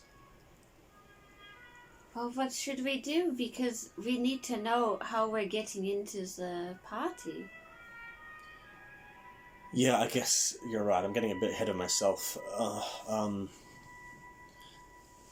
So we have one invitation, right? Yes. So one of us can definitely get in there. Yes. Are you wanting to do that by yourself, or should we be going in, at least the two of us? Hett maybe can stay back. I was wondering though, when we want to meet Timo, but would we be able to talk to him? What would he say? Like, what is our goal? Or we want to get his droid? I say the droid. So we want to steal it? Steal it or loosen its lips somehow, I'm not sure, but Hett's the techie. He could even hack it, I guess. You could hack it, right, Hett? It's been a while since I've dealt with a Huttese sort of protocol droid, but... So we want to steal it? Because we don't know how we would get Hett into the place. It's a good point.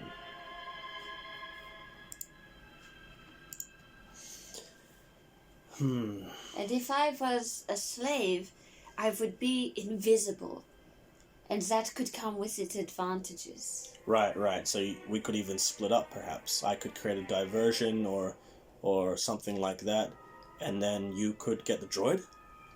How would I carry the droid out, though? Maybe Fulu could make it come with me. All right. Plug Fulu into it? Yes. How are we going to get Fulu in, though? Well, Fulu is just a robot. He doesn't need an invitation.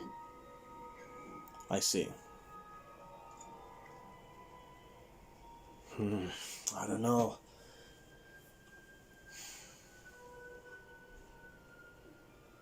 Look, those abilities that you've been learning, that you've been getting a grasp on, could those come in handy somehow? Oh, do you think I could lift a robot? Well, I mean, you pushed Orsaw and I don't see why not. Ooh, that would be risky. How... don't you think people would be a bit shocked if there was a flying robot exiting the building with me? Not if they're distracted and don't even see it in the first place. We can give it a go. But we want Timo's personal robot, right? Yes, but I think that would be pretty easy to find. I have seen some huts before, and the droids are always beside them. They're never without them. Could you distract Timo for me? I could try. I just need you to talk to him. I'm not even sure I could get close enough for an audience. I want you to get an audience. You need to ask him about my sister. I'll see what I can do. I have a little bit of weight, I guess, but not much. My name's known around, but I'm not sure if they've already forgotten about me. You know, word moves around quickly here of bounty hunters' exploits, and it disappears just as quickly. So you could say that you wanted to buy her. True. And so you're asking where she is for that purpose. Perhaps you want a set. What, and reveal that I've got you Yes. as my slave? And that you want the sister's set. But that would mean giving you up, and do you think that would make them suspicious? You wouldn't say that until the end. Only if you really have to push it. Before that, don't say it. See, slaves are pretty expensive, though. I don't know if they would take me seriously. You could say you want to trade. Yeah, I guess. Oh, man. Look, I just don't know if getting you in danger in this way is the best idea or not. I just want to find my sister, and I think he might know where she is. I think he definitely knows where she is, or at least someone there does. We have to try then. You're right. Look, I say we take Orsaw here and turn him into the Black Sun here, get the credits, and maybe I can use that as leverage. What if the Black Sun could get us an invitation? No harm in asking. Yeah, that would be interesting. Alright, well, I guess we could try that first, and then if it doesn't go, things go south. Because to be a slave, I would be invisible, but I wouldn't be able to wear my armor or bring my weapon. It could be dangerous. Well, your little gauntlet there, it looks like kind of like a shackle, right? That's rude, but maybe. But you know what I mean, yeah, right? I know what you mean. Yeah, so... But I wouldn't have my armor. No, you wouldn't. And it's very dangerous. Yeah, so let's go to the Black Sun. How do you find the Black Sun? I'm sure they'll have a building outside the spaceport. But I've got these, and he lifts up from behind his belt. They extend out, and they're binders. Metal binders, handcuffs that'll basically hold even a Wookiee in place. Those aren't for me, right? No, these are for Orsaw. Oh, thank goodness, we're not... Yes, I didn't know what you wanted to get me in as a slave, but no, please, yes. Okay. No, I don't think we'll be using handcuffs. I think you'll probably get put on a chain in the lead or something. Oh, that would be so embarrassing. Oof. Well, not necessarily, but... Please don't put me on a chain. Yeah, we won't put you on a chain. Let's, I'm a free range. Yeah. And Hett's just going to stand up and just shake his head at both of you. And just, hop down off his chair and waddle off to get ready. Hett, you could be a slave too. Jawas aren't slaves. Why does everyone keep saying that? That is so rude. Alright, so... As everyone's getting ready, do you want to prepare anything specifically different to normal, or...? Well, I'm taking my frogs with me. Oh, your Nala tree frogs? Yes. Yeah. Okay. And how big are they exactly? They're pretty little. Okay. And you can fit, how many do you have? 2 frogs. Two Nala tree frogs. Okay. Alright, so you take those with you and everything else the same as normal for now, unless you are going to buy something and change into it later? Yeah, pretty much, yeah. Cool. Alright, as for Vin, he is also going to take his saber, but it's going to be hidden in the back of his belt by his cloak. Oh. So only if he lifted up his cloak would someone be able to see it. Trying to keep that on the down low. And as for Hett's basically just going to prepare the same stuff as normal. But yeah, you guys get ready to leave. The landing pad opens, descends, locks in place, and you guys walk down the landing pad out into the spaceport. And you can see that there are just hundreds and hundreds, possibly even thousands of people walking throughout this spaceport here. It has a huge open roof, and it doesn't have any large doors or anything like that blocking a view out towards the real city. It's very open. It has a few little toll gates and things like that where you're supposed to walk over and pay, but it's open because there are just tons of guards around. There are hundreds of armed men, armed Nikto, like how we talked about before. These armed, trained mercenaries that are hired by the Hutt specifically to watch over everything. All the comings and goings, in Nalhada, things like that, especially in what was it, Bilbosa.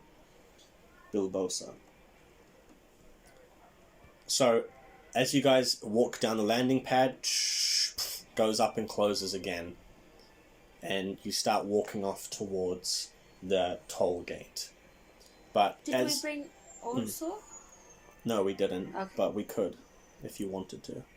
No, I just didn't know when we were bringing him. Yeah, well, currently he's locked in the airlock. Yeah. But not really sure what to do about that. I thought we were going to the Black Sun. Oh, we were. Okay, sorry. Let's say, I completely forgot.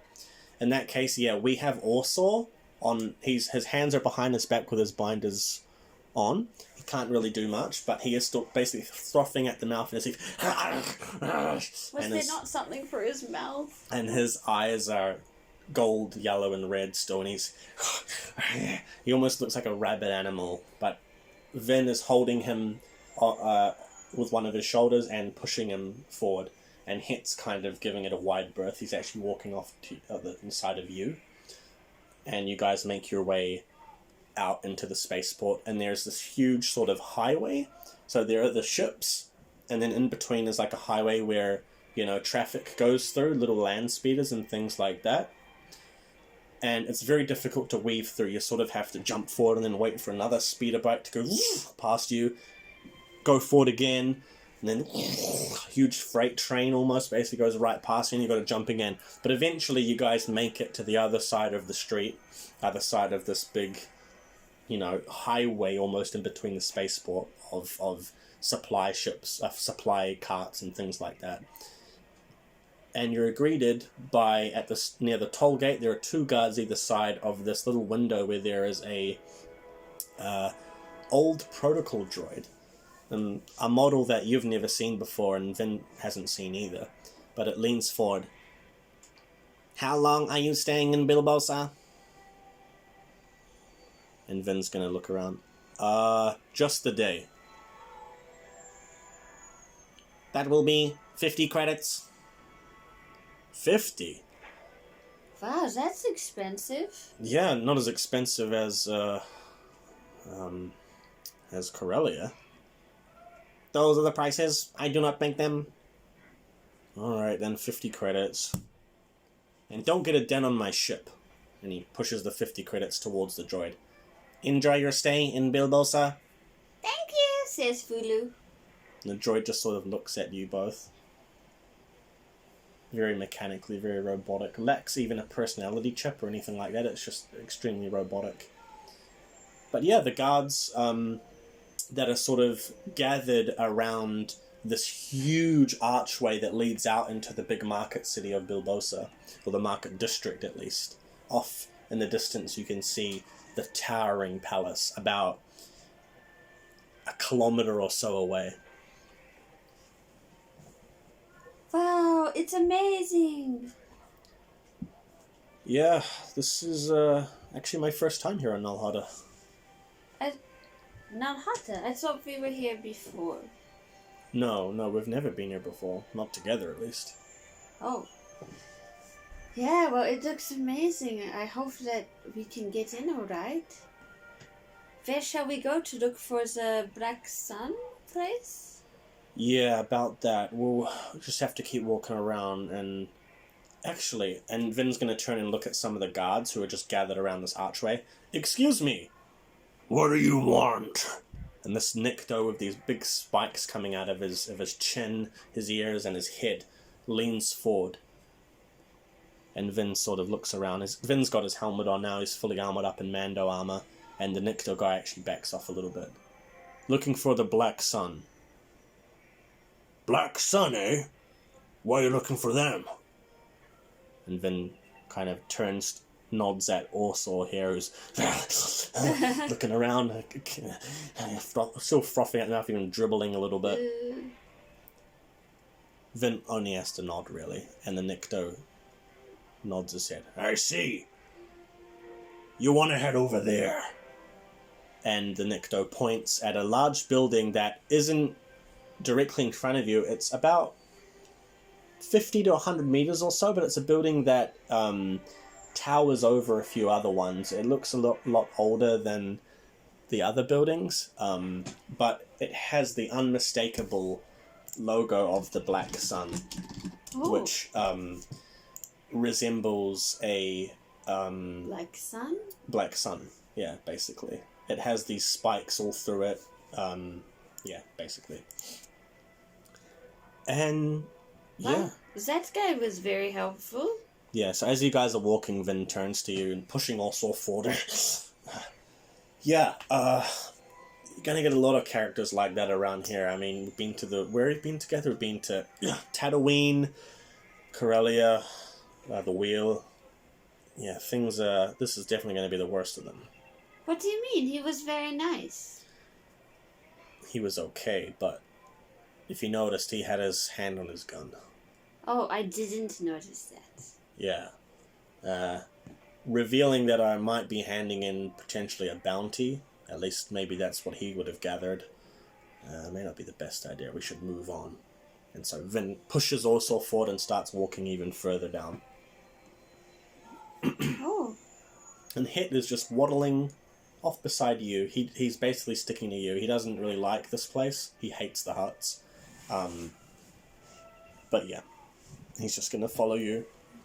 So, Vin, what places have you been to? A lot of core systems. I've been to Coruscant, obviously born on Umbaran.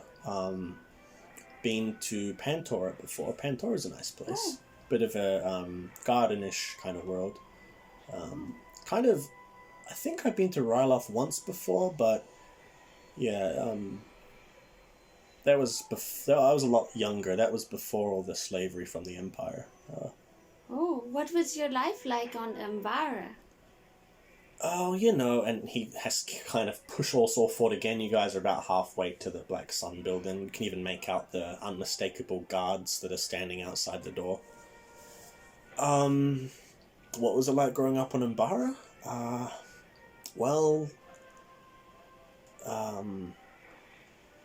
My family is an affluent one. Oh. The house Sevrum, I'm not sure, I doubt you would have heard of it. No, sorry. Umbaran is known for its superior technology that was sold off to the Empire when it first arose from the ashes of the Republic, right? But my family sort of betrayed the ideals and morals that made them who they were and sold off this technology to them, and I was the only one against it. Perhaps some of my opinions weren't taken well by the High Council of Umbaran, and I was essentially disowned. What? That's terrible. Yeah, and although my parents, they tried to, get me undisowned, re-owned, whatever you want to call it, they couldn't. But they also wouldn't let up, they wouldn't stop selling to the Empire. The people doing terrible things like what they did to you and your family, Yeah. And so that's why I left. That's why I went to make a life for myself. That makes sense. And then how did you meet Hett? Well, that's a story for another time, and Hett's like, that's for sure. And you guys arrive at the front of this big building. It's almost greyish and tar-like, but the unmistakable logo there on the side and smaller just above the lintel of the door, the Black Sun. And the two guards instantly put their javelins across the front of the door. What's your business here? And you can't even make out what race this alien is. It's armoured up and it's got robes over top of the armour, wearing full black. And Vin pushes Orsaw forward. Got a bounty here. And what is that bounty? You got a puck for that bounty? No, I don't, but I know that you guys are after this guy. His name's Orsaw Ott'vi. And even though the guard is wearing, helmet and robes and stuff, you can see his position instantly change. Ha! Head right on in. I'll Already overhead. And what's your name? Can call me Sevrum. Alright, Sevrum. Alright then, head on in. And shink, the pikes move and open, and you're allowed to head on in. Yay! It's probably best if you two wait out here. Oh, really? I'm kind of nervous to be alone out here. And you feel a tugging down on the bottom of your dress. Hett looks at you. You got me. And he shows that he's wearing his big blaster and stuff. Can we wait somewhere out of sight? Don't worry, I won't let anything happen to you. The guard calls back at you. Oh, thank you. You got me too. I know Fulu, but yeah, okay. Let's stand by the guard. And the other guard off to the other side of the door. Did that plant just talk? I did talk. Hello, I'm Fulu. Well, you see something new every day, don't you, Zeron? Yeah. And Vin heads on into the Black Sun building. And yeah, he is greeted by an emissary of the Black Sun wearing these long flowing robes, and can't tell if it's a man or a woman. The features are very flat and alien, and it has these little tentacles coming off of the ears like this. Ooh. But the eyes and features are so sort of flat and big at the same time that it's sort of indeterminate. It's very hard to tell. But anyway, that person sort of edges forward. It looks like they're not even walking. It looks like they sort of slither across the ground almost towards Vin. May I help you? Yeah, I'm here with Orsaw Ott'vi. He pushes him forward. Here, you got a bounty on his head? Yes, we've been looking for Mr. Ott'vi here for some time. My superiors will be pleased that we have found him. I'm sure you will be. Anyway, and he pushes Orsaw forward even closer, and Orsaw kind of lunges forward towards the guy in the robes. Whoa! Well, we will be pleased to take... and he clicks his fingers, and two guards come and grab Orsaw and take him away. We will be pleased to take him off your hands. Now, and the robed figure sort of shows their fingers now, their hands from the veil of the robes. You can see that he has these very long, pointed grey fingers, and at the end there's these little baubles on there, like a little ball. And that's basically what you would assume are the fingertips of this hand that has 6 fingers coming off of it. And these fingers kind of cross over one another together in front of him. And then they extend outwards again. The matter of payment, yes. How does 10,000 credits sound? 10,000? And Vin kind of looks around. Do you know how hard it was to get this guy? You see the state he's in? He's possessed by some friggin' magical treasure. Sure, you can, up the reward for me. And the figure sort of smiles as broadly as it can, but the features are so small that it's just like this very small, wry little up curl of the lips. Or what are supposed to be lips on this alien. 12,000. 15. 14. Deal.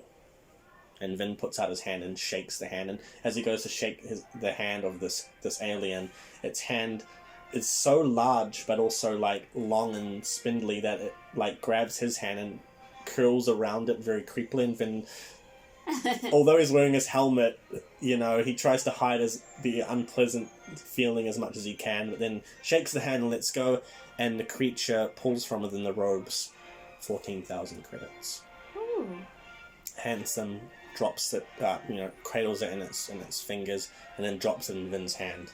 And Vin has a look at it, counts it very quickly, puts it into puts it into his belt, into the pouch on his belt, or the sort of, little enclosure thing that he keeps his credits in and things like that, other tools. Puts it in there, nods. Take care of him, will you? Oh yes, we will be taking care of him. And Vin turns and heads back out. And you see Vin walk on out, and he goes down these little steps, about 3 or so steps that lead up into the doorway. The guards look back. Well, that was quick. Yeah. You got what you wanted? It's none of your business. And Vin walks off towards Kiera and Hett. Vin, did you get the ticket? The what, sorry? The ticket to get into the party. You were going to ask the Black Sun about the ticket. Oh, damn it, I forgot. Oh. Okay, I guess it's plan A then. What's this about a party? There's a party? Yeah, there's a party up in the... Wait, you guys wouldn't be invited. You're nobodies. What? Do you think that this guy is nobody? Oh. And the tall, thin guard off to the left, one of the very high-pitched voice, kind of shrugs his shoulders. Well, yeah, I mean, if you guys are hanging around here, you should be up in the palace. The party will be starting any moment now. Oh no, we're late. We're such important people that we're running late. Right. Come on, Sevrum. Yeah, let's get out of here. And you guys start walking off. Not quite running, jogging, but power walking further down the city streets. The very wide city streets. Buildings are off to the left and right, but a very wide street filled with tons of little market stalls and things like that. Heading down towards the palace. But as you guys are weaving in and out of the crowd, you can notice that the crowd is so noisy that if you guys are leaning in talking to each other, people probably won't hear you. What are we going to do then? Do I need to change? Well, it depends on what you want to do. I mean, we've got the one invitation. Hett, I guess you can kind of be our man in the chair, right? You can set up somewhere, ideally with a view of the place, and keep us updated on who's going in and out, what ships you see. I mean, you're good with ships, right? You could kind of tell if anyone important is leaving or going, right? All right, great. Yeah, so Kiera, about you. Maybe my armor with spikes is not the best outfit. No. Well, I doubt you're going to find... Do you want to go in as like a slave or one of the dancers? But I want to go in with you. I don't want to go by myself. I can bring you in as a slave. But not as a dancer. So we need to find an outfit for me. We could go in at the same time, but we can't go in together if you do that. I wouldn't have to wear something that all the other slaves wore, because I would be a special slave, right? Well, not necessarily. I mean, it doesn't really matter. I can kind of have you, as any kind of slave, you know what I mean? So, let's find something for me to wear, and that we will go with that plan? Yeah. I'm sure we can find something in the markets here, or could pay a slave to give us their clothing and you give them theirs, or... I'm not giving mine to them. Alright. Man, I feel like I should just given you my armor and we just... Anyway. Well, do you really think that would work when we have one ticket? No, probably not. Well, I mean, for some aliens, I mean, there might be an alien race out there that is one person but split into two bodies. I mean, you just never know. You're funny, Vin. You're very funny. Alright, anyway, yeah, let's go have a look in the marketplace.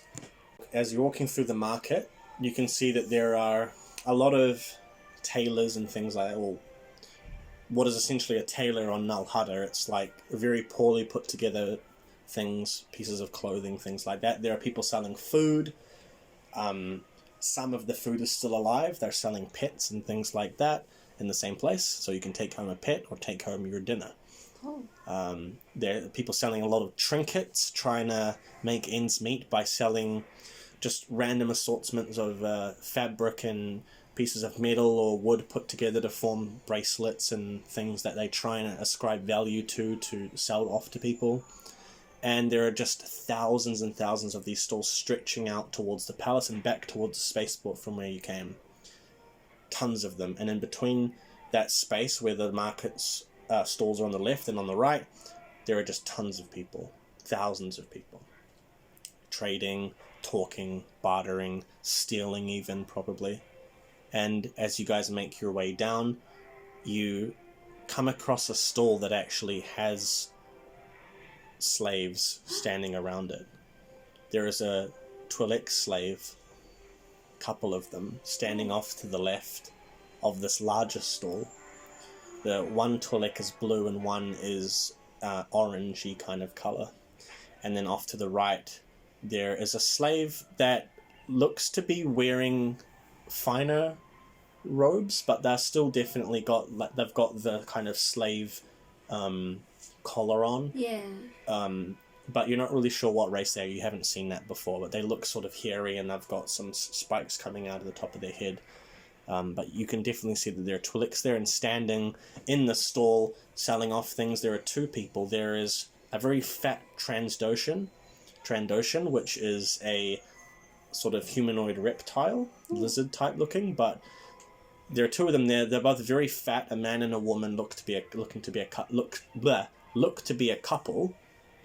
That look to be a couple, and they are trying to sell off things, but they have just a lot of different sorts of clothing.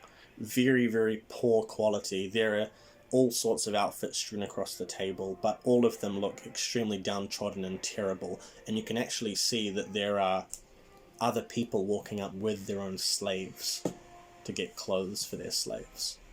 Stuff that's just a couple of credits. You can see that sometimes they're just flicking one credit towards these Trandoshans whose hands flick up and grab these credits every 10 seconds or so as these clothes are disappearing off the table, and there are just piles and piles of them.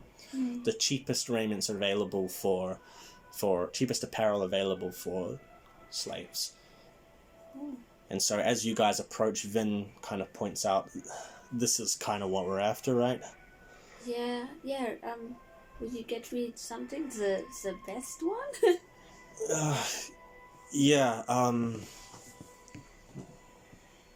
look, just bear with me, right? Play along, okay? Okay. And Hett's kind of following behind you, and he's kind of looking around, just making sure no one's, got eyes trained on us or anything like that. But suddenly, as you guys get close to the stall, Vin pushes you forward a bit harder than he ever has or anything like that, and suddenly you're like, excuse me. And he kind of goes forward, he's putting on a voice a little bit, and the Trandoshan male, he whips up his head up and looks towards you, and you can see that his mouth is slightly agape, and he seems to be chewing on something. I look at my feet and then look at the other Twi'leks. And the blue Twi'lek is a man and the orange one is a woman, and they have very sunken features. They look extremely malnourished, and they just look at you, but their eyes seem to be completely dead. They just look at you like completely blank. Their eyes look like they're not even looking at you. They're looking at where you are, where the noise came from, but they just stare off into the distance and close at the same time. That they're not exactly there. Yeah.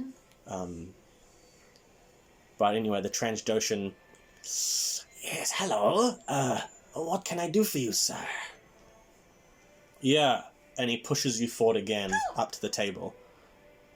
This Twi'lek here, my slave, she, I'm looking for something better suited to the life of a slave. She's still wearing her clothing from, when she was taken from Ryloth.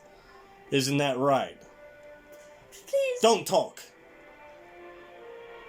And Vin kind of stops speaking like, oh man, this is so awful. But then he kind of goes back, and the Trandoshan kind of nods and says, yes. We have all sorts of raiments here for slaves. It depends on what use she is for you. And he's kind of again, nibbling on something, but his tongue flicks out every now and again. What are her uses? Talk, slave. Vin hits you on the back. I'm not a slave. You're not a slave? No. Where is her collar? She doesn't have a collar. She's from Tatooine. You know, they have the implants there. I want to go home. Ah, yes. I see what you mean. Ah, yes. You see my slaves here, and he beckons off towards his Twi'leks with the collars on. I've had them for some time, but they are... Well, as you can see, they have sort of outlived their usefulness. Anyway, how much was this slave? I'll be happy to take her off your... And Vin immediately slams his fist down at the table. I'm not here to barter about slaves. I'm here to get her something to wear. I'm supposed to be attending a party. Ah, yes, well, we don't have anything for slaves to wear to a party, but, well, definitely something more suited to her indentured servitude. Have a look here. And he looks in front, and you can see that there are about 4 different sorts of clothing. He has the extremely degrading sort of, like, metallic bikini-looking thing with the chains and things like that, which is actually what one of the male slaves is wearing right now. Ooh. Not the bikini part, but just the slave kind of underwear. The woman, fortunately, is wearing a sort of raggedy cloth, but it's barely covering her, but at least she's not degraded to that level. Yeah. And then off to the middle of the table, you can see that there what appears to be like a sort of Twi'lek dancer sort of outfit that is very common for slaves. It's a sort of... it has a very thin sort of flowy skirt piece, but it's just patchwork crap. So the skirt's kind of patchwork and kind of flowy, and then the shirt is kind of low, but it extends down to the upper stomach, and it's kind of flowy as well. It's made for dancing and things like that. So there's that, and then third, there's a very old, almost like the kind of fabric of a sack of potatoes. And this one is a very simple shirt. And it's kind of ripped around the shoulder, so it barely kind of stays up over your shoulder, but it looks to be, well, once was a shirt. And that's sort of what's in front of you. And there are other things like generic-looking shorts and pants and skirts, and but no shoes. What exactly are you after? I cough and kick the second one. The dancing outfit? Yeah. Alright, and Vin's kind of gonna... I'll take the dancing outfit. My slave here is actually quite skilled at dancing, aren't you? I'm not a slave. Yes, I'm sure you're not a slave, dear. That's what they all say. And then they stop talking. Yes, for this dancing outfit here, I'd be willing to... you said you're attending a party, yes? Yeah, that's right, up in the palace. Right. Well, not sure why you're down here, but I actually have a dancer's outfit you might prefer to this one. And he turns around and goes off to behind the store, and he comes and picks out another dancing outfit, same sort of shape, but it actually looks just slightly finer. It's not made out of that terrible brown, just flat texture. It actually has a little bit of embroidery to it, and it actually resembles an old Twi'lek garb. Ooh. But it has been sort of bastardized. It has been sort of cut up and turned into that, but it still has that sort of finer stitching, crisscross stitching of different colors going around, like the hem of the skirt and up around the collar, so it just looks a little bit nicer. How about this for 5 credits? Yeah, I'll take that. I'll take that. And here's 10. Just don't tell anyone we were here. I glare at him. All right, and I take the clothing, and sort of fold it up and put it under my arm and immediately start walking away. And the Transdotion sort of follows with his glowing eyes as we leave. And another customer starts walking towards, and he flicks back to that customer. How can I help you? And you hear the voice sort of dissipate as you walk on further into the markets. Oh, jeez, glad that's over. How could you give him extra? Look, I just wanted to get out of there, okay? He's a monster. That made me uncomfortable. Yeah, well, I'm glad. Thank you for buying the best outfits, though. Yeah, so, question, can you actually dance? Yes. Not professionally. I mean, did you ever dance back in your village? I heard Twi'leks are great dancers. Well, yes, if you mean for fun, yes. Alright, well... Oh, man. Well, at least you're not, being carried around on a collar and chain. We can kind of get away with you being a Tatooine slave, I guess. So where should I get changed?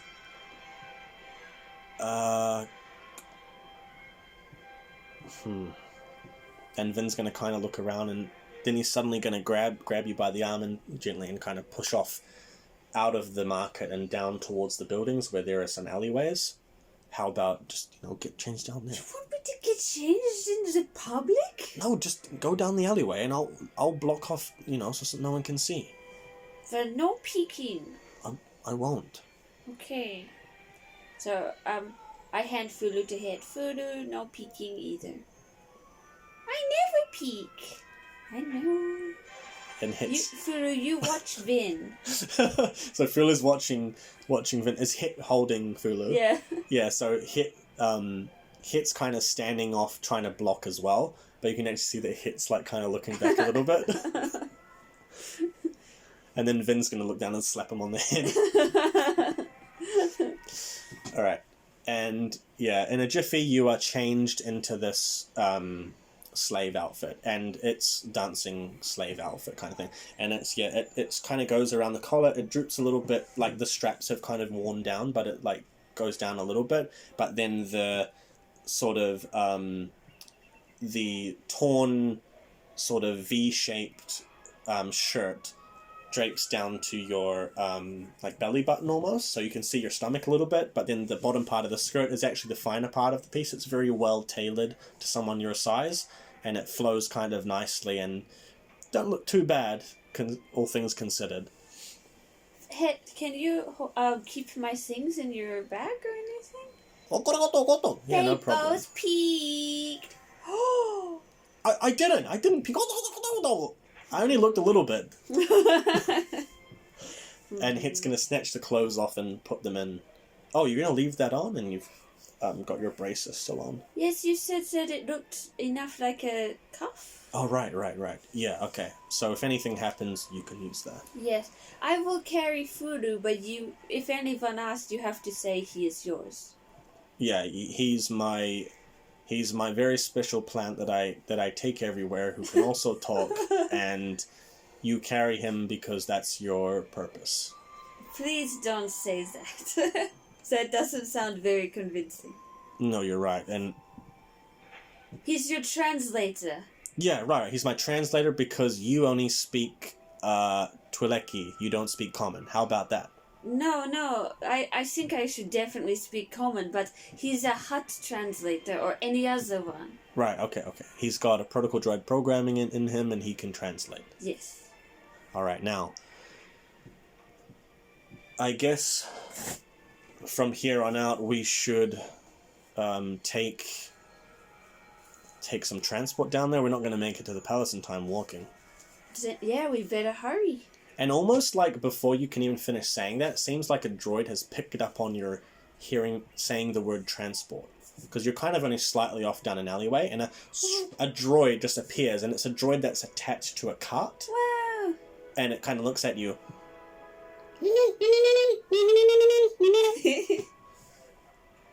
And Vin just kind of looks down at Hett. Yeah, it's asking if we want to take a ride to the palace. Maybe we should stop just a little far away, because if we're seen together so nicely, sitting next to each other, that wouldn't be good. Yeah, and Hett needs to, he needs to go somewhere. Okay. to set up. Yeah, let's look out for a cantina. And so you guys hop on, and the droid whizzes off towards the palace. And in about 5 to 10 minutes, you guys are at the foot of this palace, not quite near the steps that lead up to it, around these big giant tree roots that have long ago grown up around the building. But you're about 50 or so meters back, and there are a lot of big casinos and cantinas. Buildings are a bit more reputable and look nicer, that are surrounding the base of the palace. I forgot to say, I still have like a bag on me with stuff in it. Okay. Yeah. It's just my armor and stuff that I don't have with me. Yeah, so the only armor that you have on is your gauntlet, right? Yeah. Okay. Yeah. So you approach the Bisadi clan's palace, hopping off of the droid, and Vin flicks at a couple credits, and it sort of opens its mouth, and the credits go in its mouth. And yeah, as you guys approach, Hett, you guys stop, and Hett starts kind of separating from the group. And he points off towards this casino with an upper floor and an open balcony that looks out to the palace with a perfect view. And he turns back. I'll go there. I'll go sit up there, and I'll be able to watch everything. Okay, Hett, be safe. I give him a hug. Alright, you lean down and give him a hug, and his eyes kind of like close in happiness. You know, he's so happy to have you as a friend, though he doesn't say it. Aww. But he lets go, and you can kind of get that sense from how tightly he hugs you. And he turns, and you can almost make out like little tears welling up around those big yellow eye sockets, but he turns and waddles off. Alright. Are you ready? I'm ready. Don't push me too hard.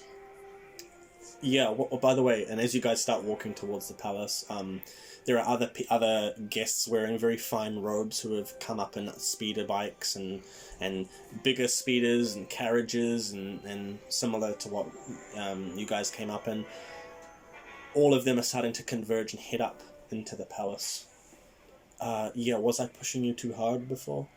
No, but I was just a little surprised. Yeah, I'll try not to do it as much, but we're definitely gonna... This is the place where we're gonna have to sell it, so... Well, you're going to have to talk for me a lot more. Yeah, so just to make sure, we're heading in together. You're my slave. Why are you a dancer, though? You're the one who said I was a dancer. Damn it. We really gotta plan this one out. No, you just like this outfit. Yeah, sure, okay. You don't even have to be a dancer, right? Yeah, No, okay. no. Good. But you are looking for Lorna. Maybe you could say you are looking for a Twi'lek slave. No, but you have to find her. You have to question. Yeah. And just remember, this ticket's under 01 Bodge. Oh, okay.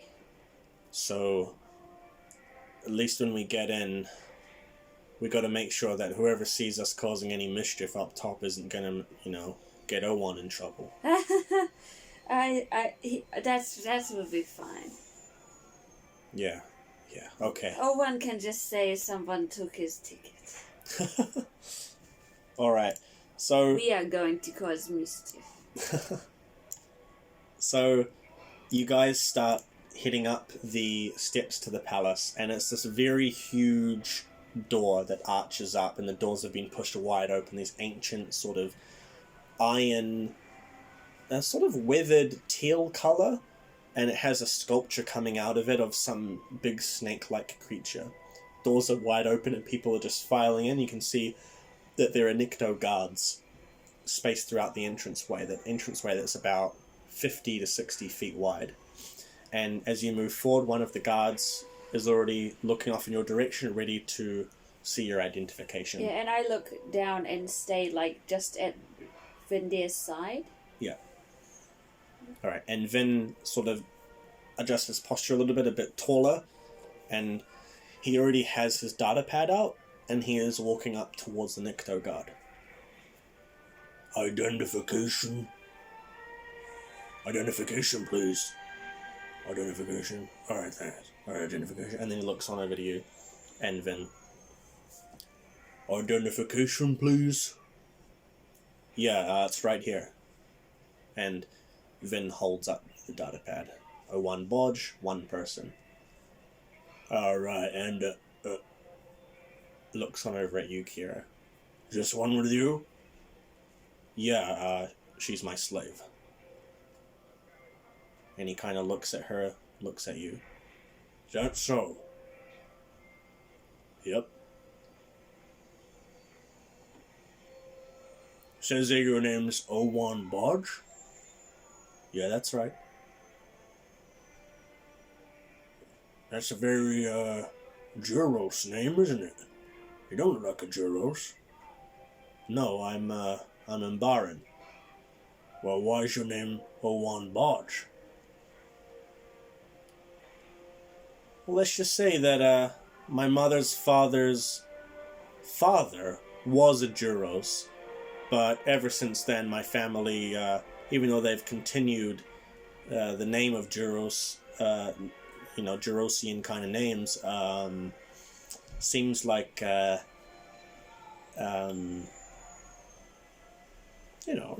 my name's the same. My name's Jurosian, but I don't look Jurosian, genes and whatnot. Right.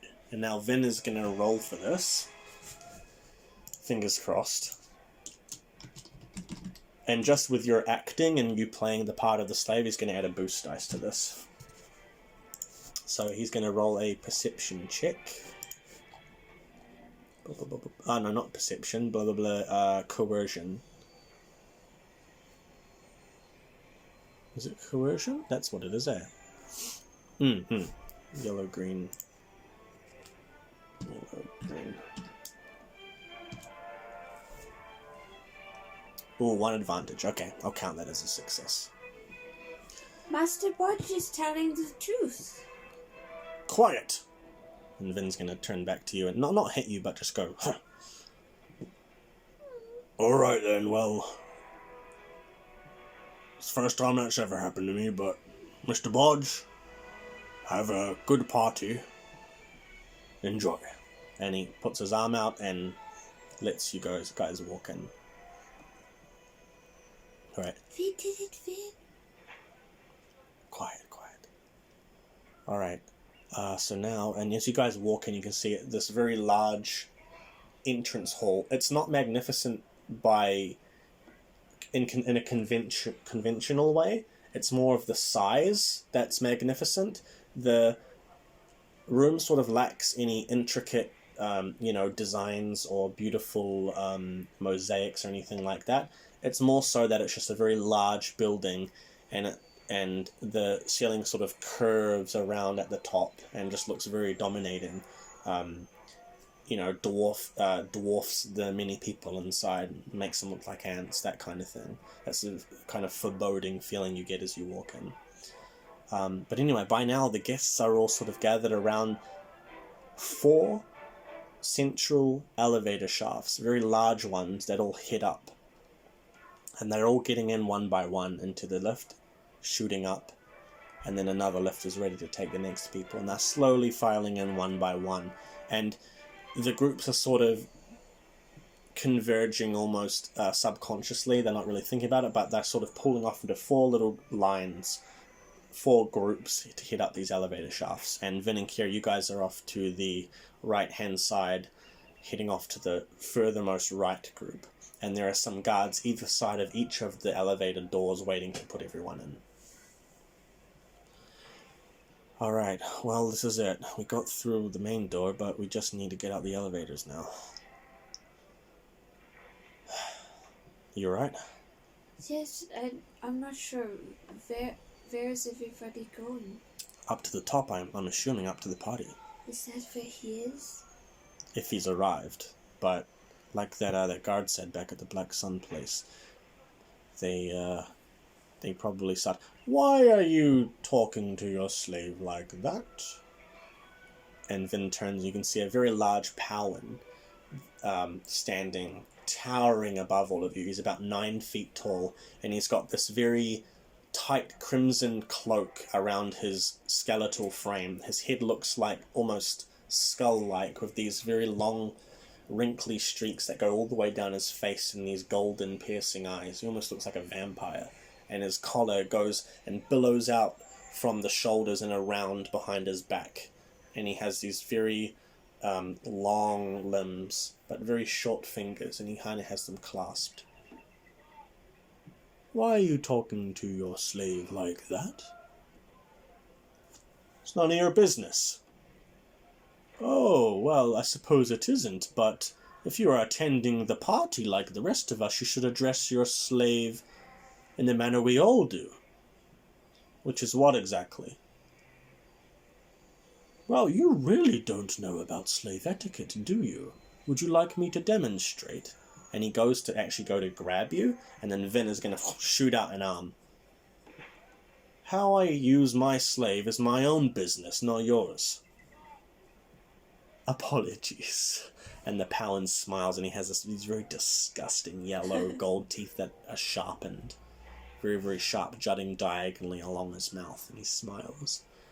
Apologies, sir. And he nods and walks off, heading towards the elevator. And in about 5 or so minutes, you guys end up in the elevator yourself. The elevator itself is very large. It's about the size of... It's like 10 by 10 meters. It can fit tons of people. It's meant to fit huts. It's meant to fit huts on their own barges, like those little, pedestals that they move around on normally. It's meant to fit some, freight, things like that. Very, very large space, so it can fit easily like 100 guests, no problem. And by the time it's filled in, you're standing there for about 5 or so extra minutes, just letting people in, filing in, and it's not even that packed. Like, it does have 100 people in it, but you're not, like, super squished up against one another, But shortly afterwards, the elevator shoots up, and there are actually no guards inside the elevator, just tons of people, many foreign dignitaries and things like that. They're all dressed very finely, but there are also some bounty hunters. There's a Trandoshan bounty hunter, the lizard kind of humanoid looking one, and he's wearing what appears to be a flight outfit. It has a little, like a pilot's outfit, and he's carrying a very long rifle. He's still got it on him, he's just holding it like this, and he looks on over towards Vin. You can see that his tongue flicks out every now and again. And Vin kind of leans into you. You know who that is? No, who is it? It's probably better I don't say. And Vin kind of adjusts his posture and leans back a little bit. And the elevator keeps shooting up to the top. And it takes a very long time. Hundreds of floors. It takes another 5 to 10 minutes just going up the levels, letting more people in, letting some out. Some people are going to the casino floors. Some people are doing more diplomatic sort of things. But otherwise, stopping every few floors. Goes another 50 floors without stopping. Very sporadic things like that. But eventually you make your way up to the top. Well, not quite the top, but the party level, right? Could I do, like, a perception check or a force perception check? Yep, so roll a perception check with your force die. But I will make it a medium one just because you're still trying to blend in at the same time and not be, looking around, obviously. Well, I'm looking with the force. Oh, okay. Well, I'll still make it a medium one. Yeah. Read the perception. Yeah.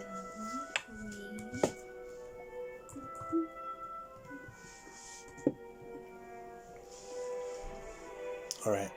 2 success, 2 threat, 2 light side points. Now, these 2 light side points, I will allow you to use force sense if you want to specifically sense for someone of light and dark disposition, or you can use both points to sense specifically for a larger presence, that of like a hut. Yeah, I want to find a hut. Okay, so you concentrate, and you're initially kind of looking around like this, got your head only slightly raised, still got it down, but you just have your eyes looking up, at the top of your peripheral vision, kind of looking around, trying to stay, incognito, but still sensing outwards. But as you enter that state of reaching into that power within you once more, reaching out and sort of trying to find what you're looking for, you can feel that presence. You can feel a very sinister, large force outside and across towards the center of this large room. You can almost make out a shape. That's how strong this presence is, and you can make out the shape of a hut. But unfortunately, you delve a little too deep into seeing the outline of this presence, and you're very clearly looking up and around and almost adjusting your posture back up to what it normally is, rather than that very downtrodden slave-looking thing.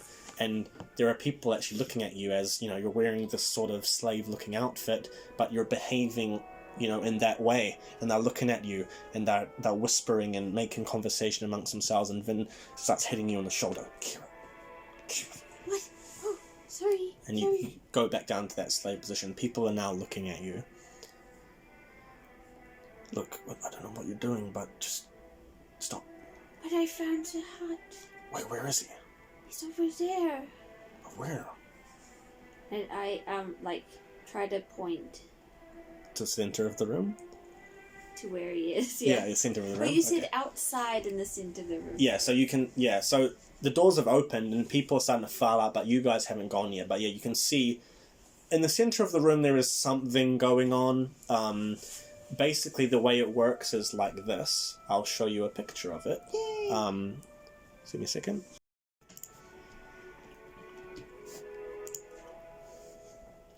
Alright, so now you can see the palace itself. Oh. So, Hett is not with us. Give me a second. So Kiera and Vyn have come out basically like this. And there are just tons of guests pouring out of this thing here. So I obviously haven't put in hundreds and hundreds of people. Yeah. But you kind of get the idea. So for every person that you see, just say there's about 10 others around them. But these guys here, these spiked people with the orange kind of yellowy look, those are the Nikto guards. And for every token you see there's about 2 or 3 guards standing around.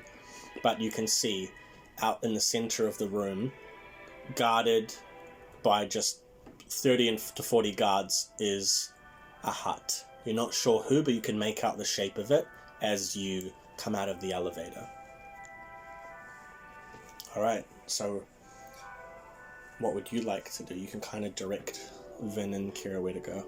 Well, I'll kind of be walking behind Vyn, but with my arm just against, the front of my arm is against the back of his arm, so I can nudge him where I want to go. Yeah, okay. I like it. Yeah, and so I nudge him towards where the hut is. I want to go there. Yeah.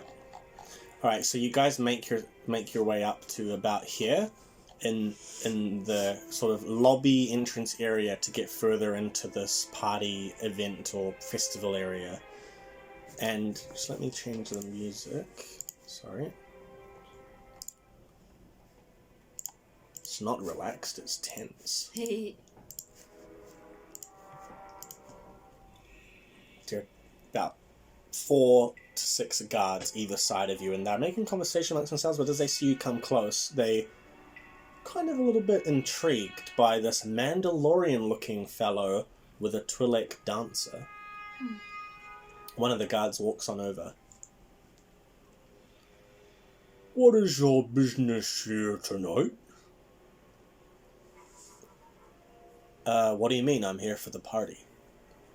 Well, it's just we don't often have a Mandalorian here. Are you here on behalf of Mandalore? Or are you here as part of the guild? I'm not really sure. I'm here with the guild, not Mandalore. Oh, very well then. And your compatriot here, your slave, yes? Yeah. Is she joining the dance tonight? No. And why then is she dressed in dancing regalia? I dance only for my master. Yes, that is correct, though you don't need to be talking right now. Yes, she dances only for me.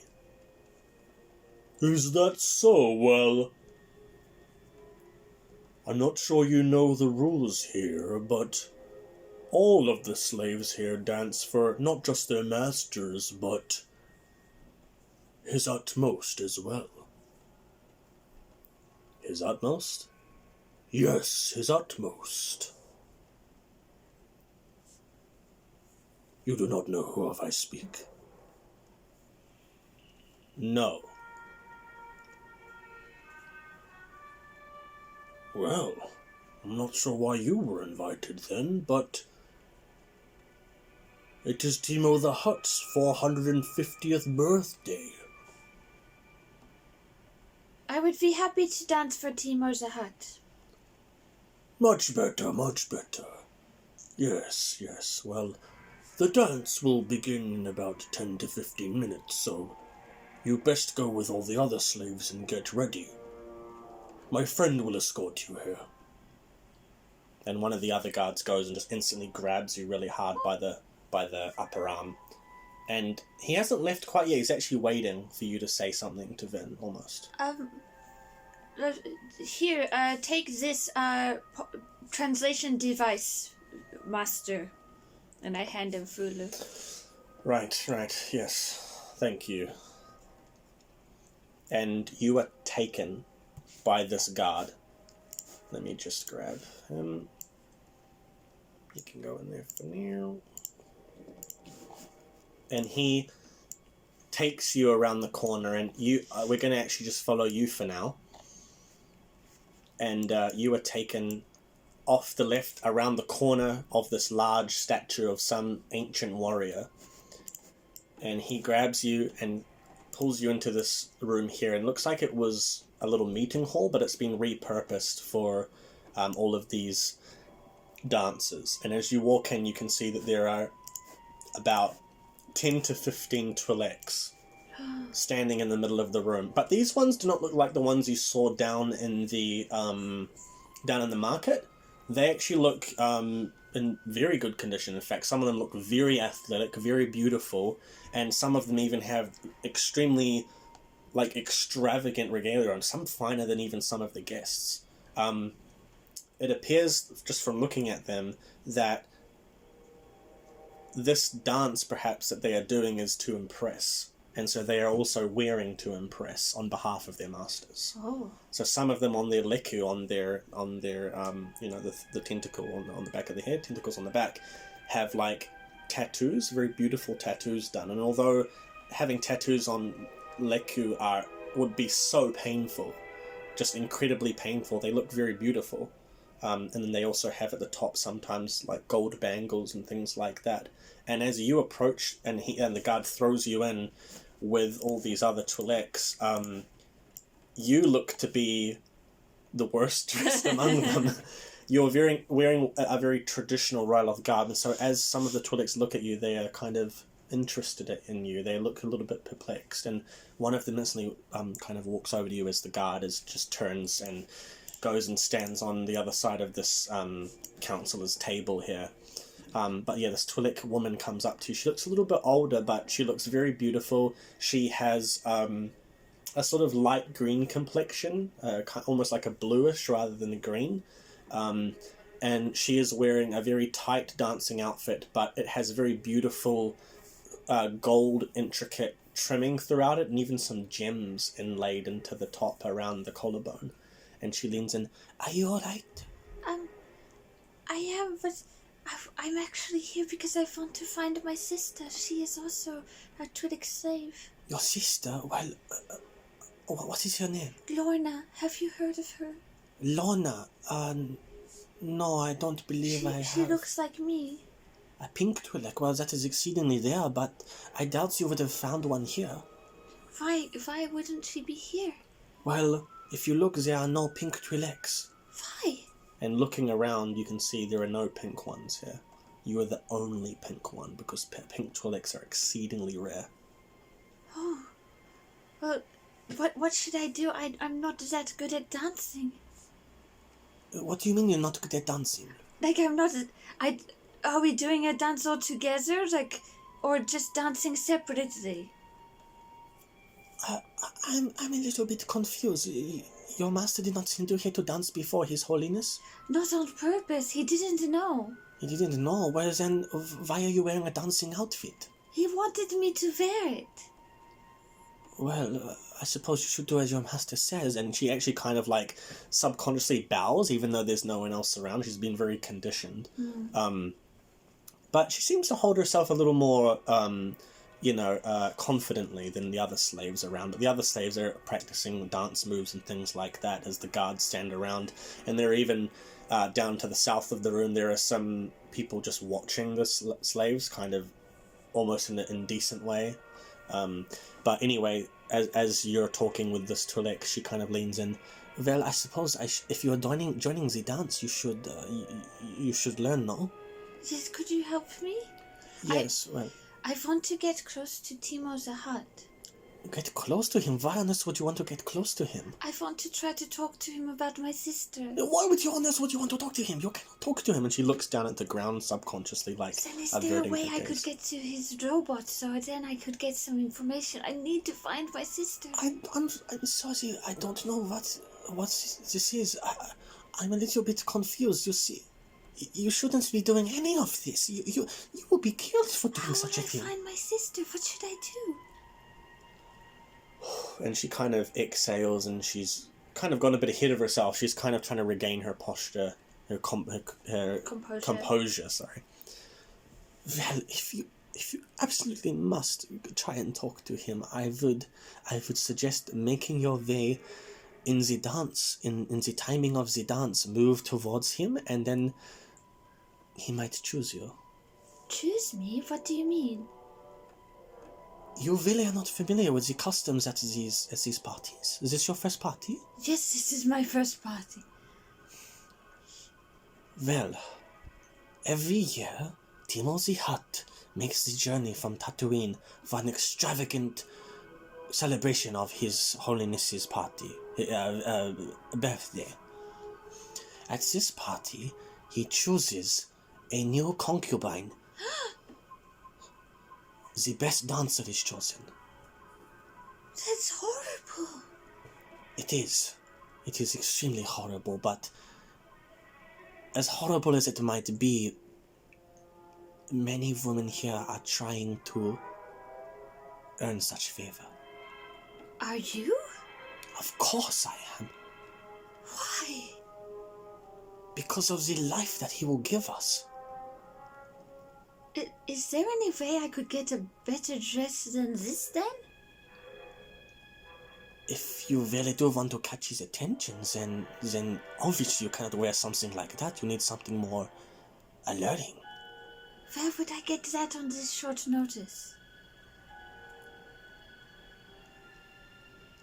I will give you mine. You will give up the chance? If it means helping find your sister, then yes. Once I have found my sister, I'm hoping to get everyone free. What do you mean? Once I find my sister, I will help get all Twi'leks free, and it won't matter who you belong to. Well, that is awfully noble of you. You seem to be a lot more hopeful than the rest of us are. You see, many of us settle for the life we live in, and any chance at something better, even if it means being with something like a hut, it is a better life as a concubine than it is as a mere dancer. We cannot see beyond that life, this life that we have been forced to live, but someone like you gives us hope, no? What is your name? My name? My name is not important. Oh, my name is Kiera. Kiera, that is a nice name. So you will ready trade with me? Yes, I will. But so you has to get changed here. Is that all right? I suppose maybe we could stand behind a group of others? Yes, of course. And she kind of snaps her fingers, and the slaves instantly, about 5 of them turn, and they go towards you, and then turn their backs and make a circle completely around you, and they go in closer, and you've got about like a meter free, but you're completely cut off. No one can see you at all. And even though she is joining part of that circle blocking, she just takes off her clothes in full view of the guards, like she doesn't even think about it, and just tosses them under her legs towards you. And I change and then give her mine. Alright, and she puts that on, and it doesn't really fit her that well. It's a bit too loose on her, I suppose, but she flips the loose strap on her right shoulder back up on her shoulder and then looks at you. Well, I suppose, yes, and she kind of leans in on one of the seams up on the collar and then pulls it a little bit and adjusts it, but it looks really great on you. You look a lot better than you did before. You look beautiful. Thank you. Now let's hope I can get close enough. Just remember that, well, I guess you're not familiar, but after you are chosen, you will be asked to stand beside His Holiness, and, well, you will have to stand there for the rest of the evening without moving, yes? I will do my best. All right. Oh, but also you said you wanted to talk to him, yes? Yes, I need to talk to... Well... Or I need to get to talk to the droid. Well, I'm not sure that you can talk to the droid, but perhaps you might be able to say a few words to His Holiness. I have seen it happen before. Sometimes they are just, well, sometimes they are beheaded, but other times he lets them speak if their words are beautiful enough, you see? Yes. Timo the Hutt especially, well, there is a reason why he... And one of the guards is walking a bit closer to her at this moment, and she lets him pass and leans back into you. Timo the Hutt is known for his obsession with Twi'leks. Oh. So, if you can catch his attention, then perhaps you can converse with him, if but for only a few moments. I will try. Thank you so much for giving me this opportunity. It is the least I can do now. Good luck. Oh, but you want to attend the dance, yes? You don't know how to dance? I do know how to dance. Are we doing separate dances, or is it a group dance? It is the group dance. You are from Ryloth, yes? Yes. Do you know on Ryloth the dance of what was it? It has been so many years. And one of the other Twi'leks leans in, and it's a man. Oh. He isn't here to dance. He's not wearing a dancing outfit, but he's wearing like a sort of peasant-y kind of garb, and he's sort of overseeing everyone. He's like more of a herder, a slave herder, on behalf of his master rather than a dancer. And he leans in. It is the dance of the river swan. Oh. Do you know the dance of the river swan? Oh yes, I can do that one. Oh, good. Yes, well, it is His Majesty's favorite dance, but do you remember how on the third chorus there is that very difficult part that people usually can't do? Yes? Well, it is said that those who perform that the best are, well, generally have a higher favor, but we don't usually attempt it because it means separating from the group, and those that fail, it is extremely embarrassing, and the woman, the female Twi'lek, pushes him away. Yes, it is extremely embarrassing, and well, if it does not go well, then they also are beheaded. Well, let's hope there's no beheading tonight. Would you like to practice, if just once? Oh, yes, that would be great. All right, then, let's Let's practice. And as you guys move into practice, we're going to head over to Vin. Now, by now, Vin has already headed up, and although he isn't allowed entry into the main hall, he's headed off into the waiting area. A guard has let him in, and there are a few Twi'lek servants walking around. They're wearing okay robes, but they are walking around serving drinks and other things like that. And there are a few important senators and things like that in this room, and there are a few bounty hunters here and there, but Vin is kind of just standing around awkwardly, waiting. He grabs a drink off one of the servants and lifts up his helmet a little bit and then takes a drink and then puts the helmet back down, lifts it up just above his nose to take a drink and then puts it back down. Ah, then you are not a Mandalorian, are you? And off across, sitting on this chair, is a woman.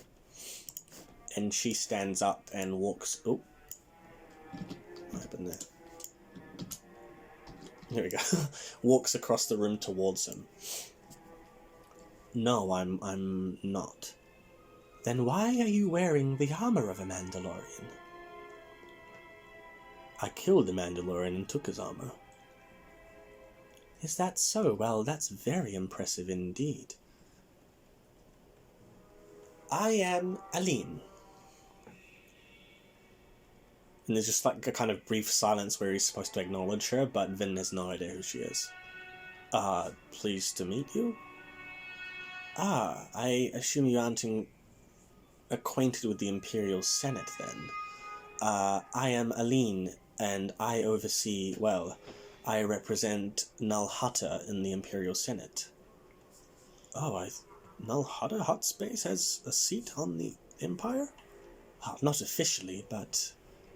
Well, let's just say that I have in fact met members of the Empire's personal advisory from time to time. Oh, right.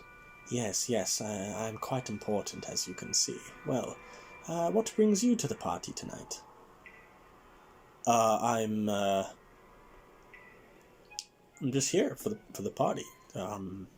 Just here to celebrate his great and holiness, Timo the Hutt. Yes, Timo the Hutt. Yes, his great and most obese, which is a positive title for Hutts. Yeah.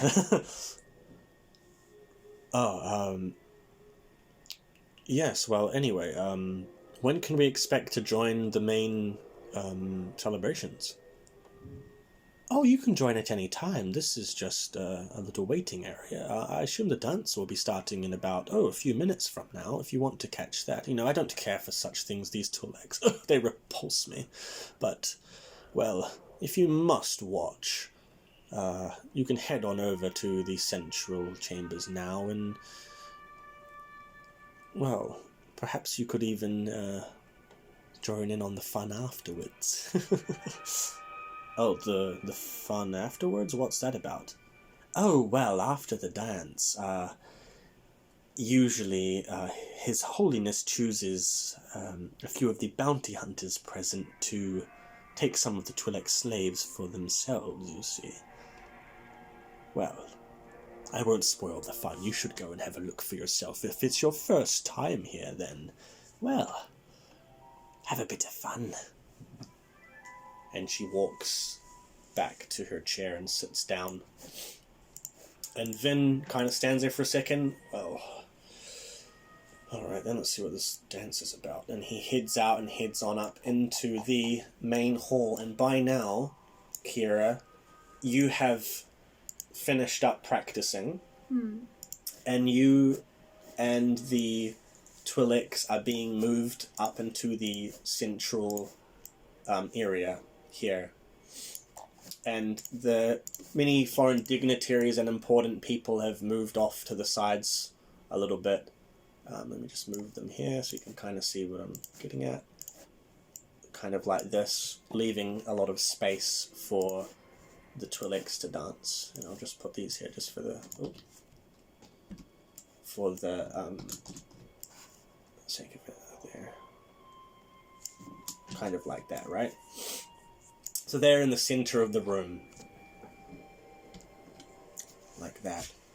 And all of the foreign dignitaries are kind of standing around the outskirts of the area, watching and waiting for the dance to begin. So as you are herded into the room, the guards push all of you in, and there's about 15 to 20 of you standing around in the center of this room, and there is this big sort of carved sculpture on the ground of a crate dragon from Tatooine that curls around the circular sculpture in the ground like a mosaic. And immediately, as soon as all of you have entered the room, this music kicks up. And it starts taking over the whole room, and you can see now Kiera, perfectly, Timo the Hutt. Huge, towering, the largest hut you've ever seen. 10 to 15 meters high and another 10 wide. He towers over the room, almost up to the ceiling itself. He could touch it if he wanted to, even with his little limbs. He has this big mouth, and stuffing in his mouth, he's stuffing frog after Nala frog into his mouth.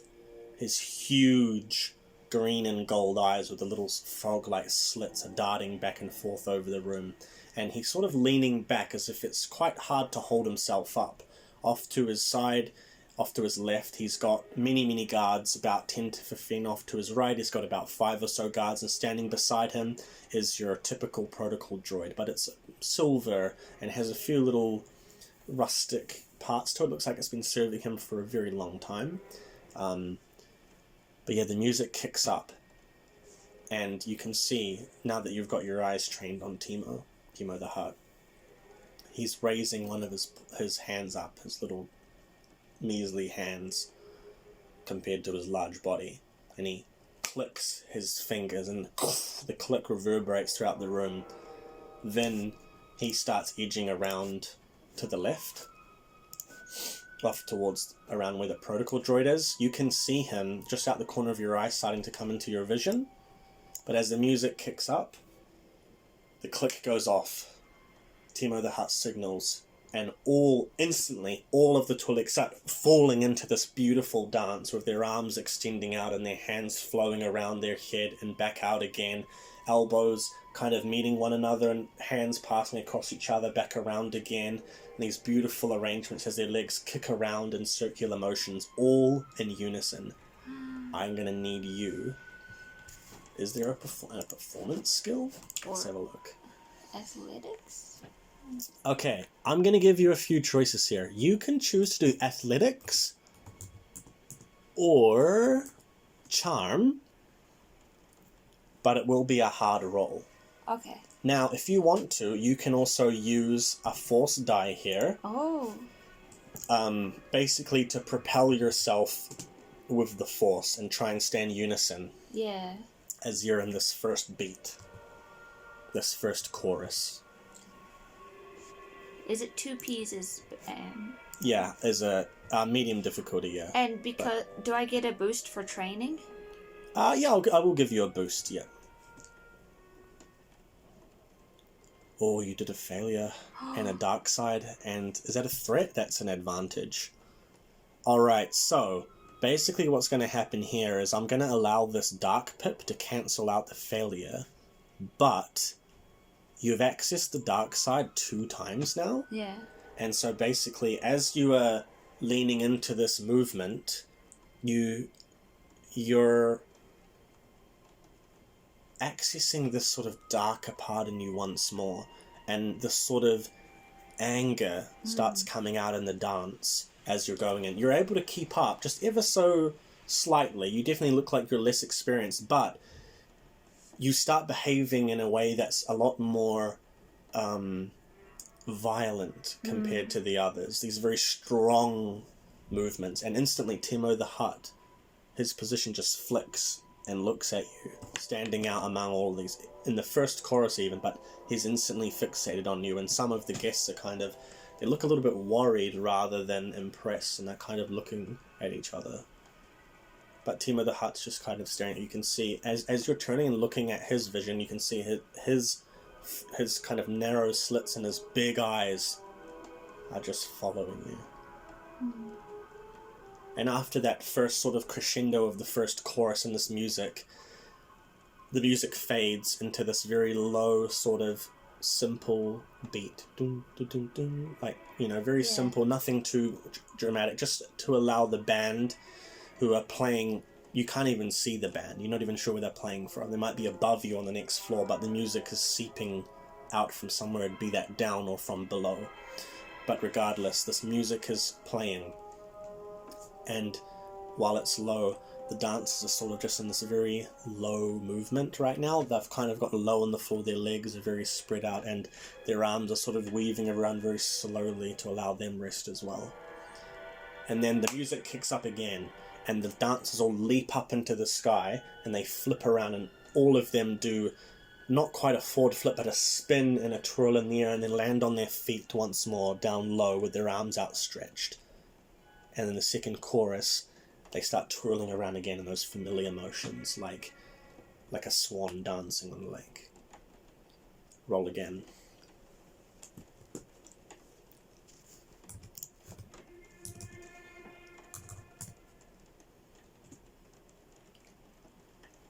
Oopsies. Yeah.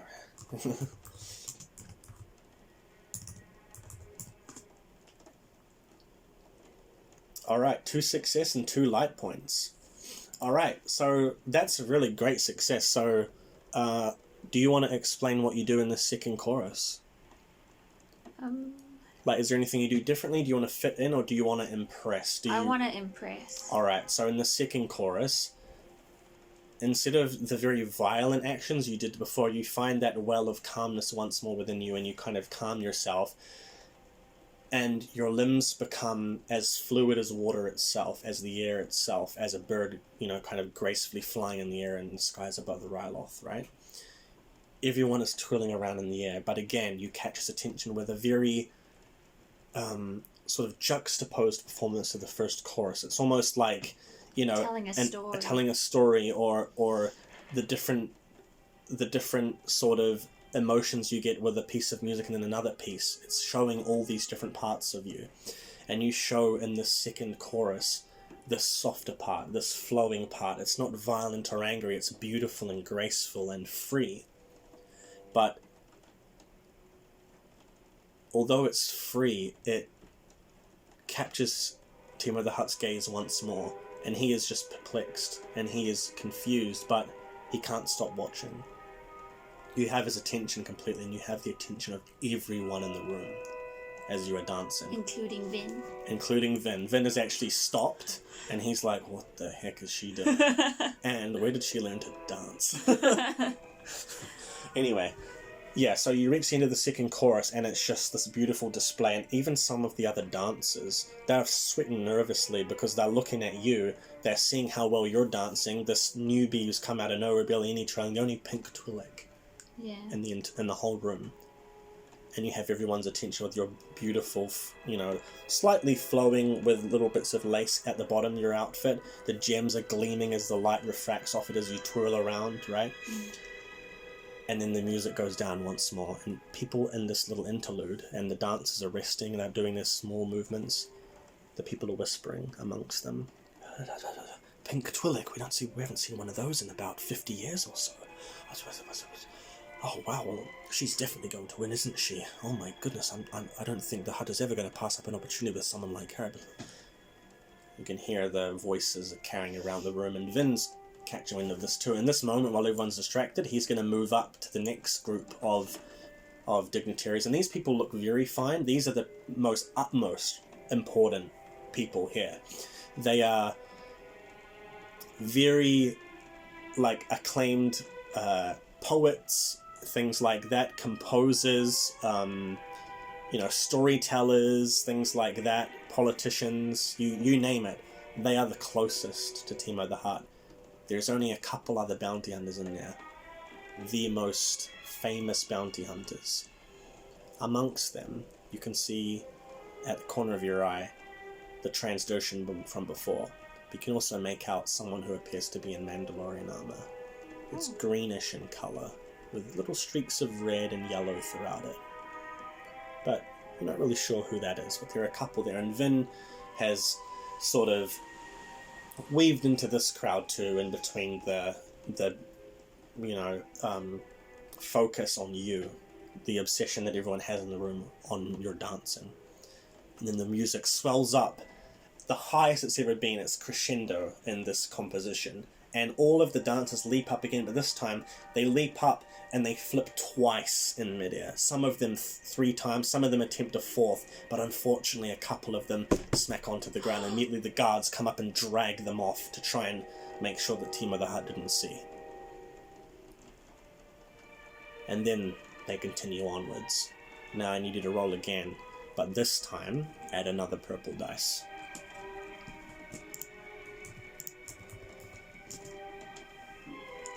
Good luck.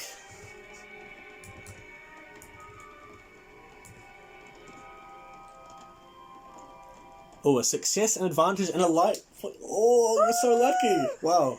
Great work. No, I'm skilled. Skilled, yeah. Skilled dancer. Alright, so, as this third one sort of swells up, it's a lot shorter in how it swells up compared to the others. It starts off very, very slow, and then suddenly the rhythm picks up and picks up and picks up, and it doubles and it triples and it quadruples, and then suddenly it swells up in this beautiful crescendo, and then it falls into this just a beautiful arrangement of 20 new instruments that join the arrangement, and it just blares throughout the entire room, and Timo the Hutt is nodding his head a little bit. Some of the others are sort of moving, and it's just this beautiful composition that is perfectly arranged to be precise, beautiful, but also powerful as well, reflecting his holiness's birthday party. And it is in this moment that several of the more distinguished Twi'leks separate from the main dancing to try and prove themselves to Timo the Hutt. Some of them start taking up different forms of the dance that you're doing, trying to go for this very difficult third act in the dance of the Lake Swan, right?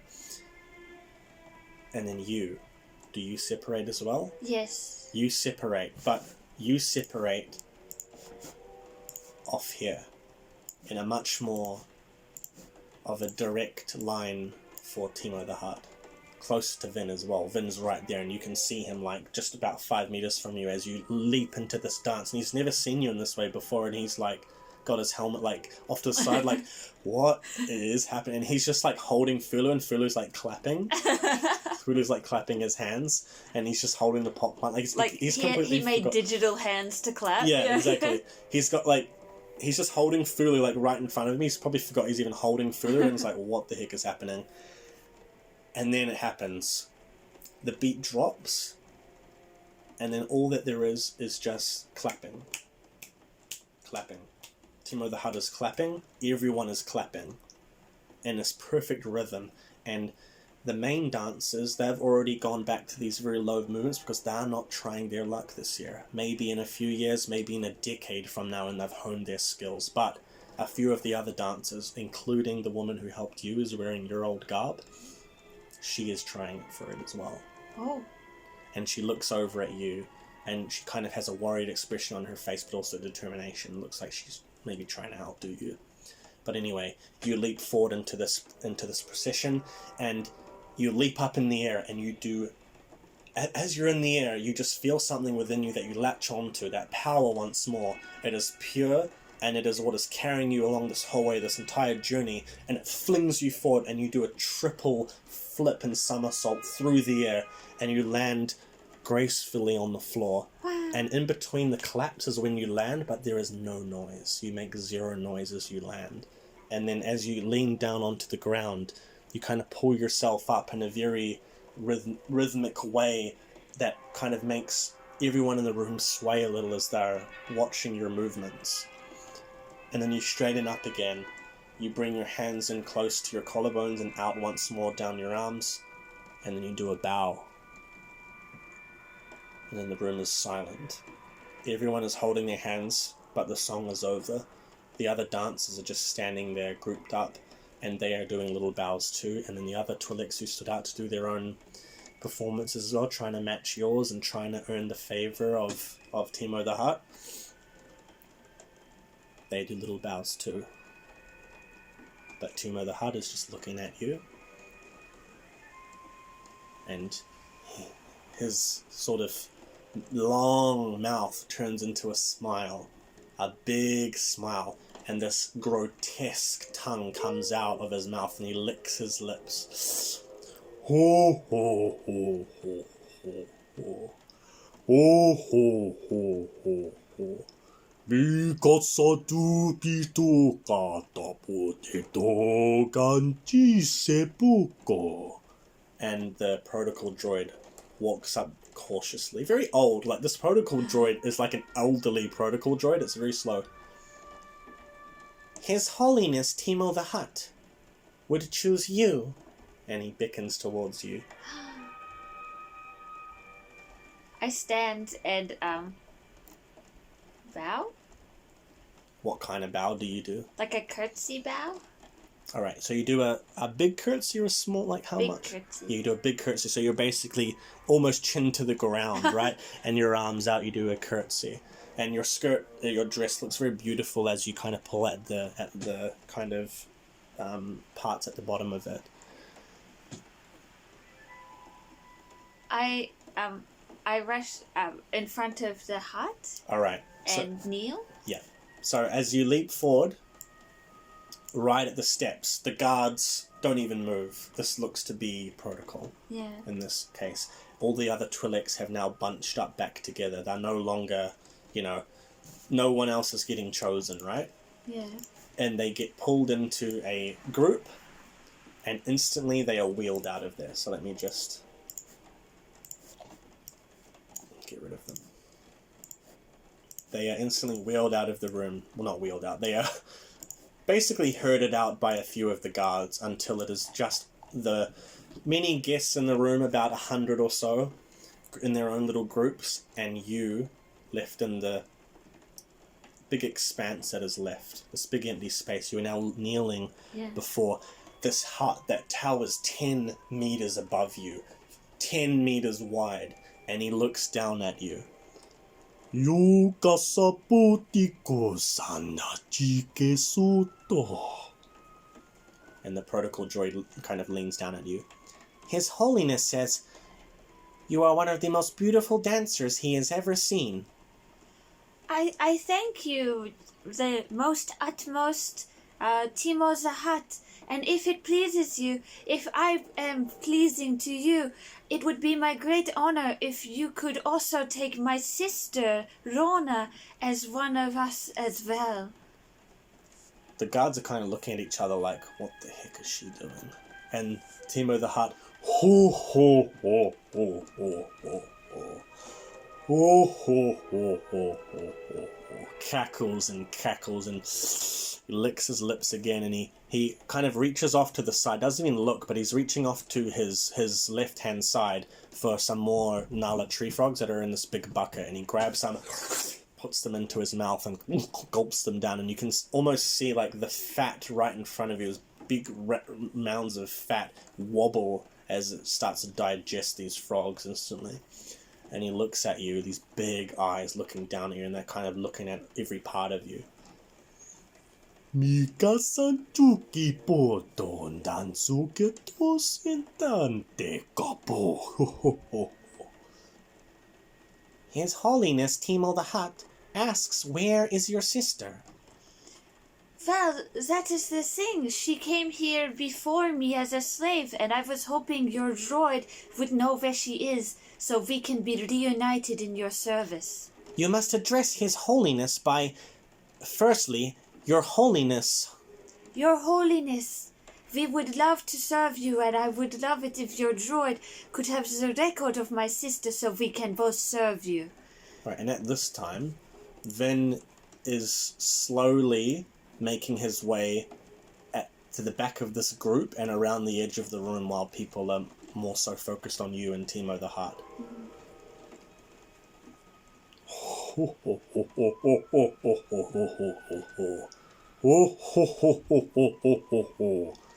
Mikan sota nashike poto tako senpakotande.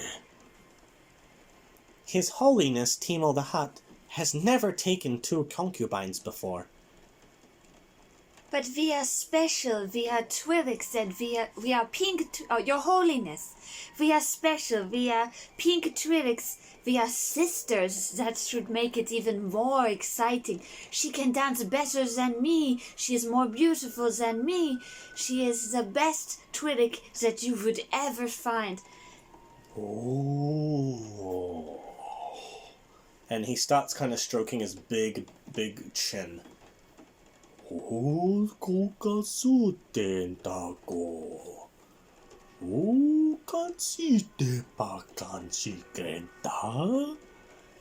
His Holiness wonders if she truly is more beautiful and a better dancer, then perhaps he can make an exception for this year. And then the crowd, and they begin clapping and clapping and clapping, like, oh my goodness, 2, what the heck, oh, that's more than 1. Wow, Your Holiness, thank you so much. We are very much honored by you.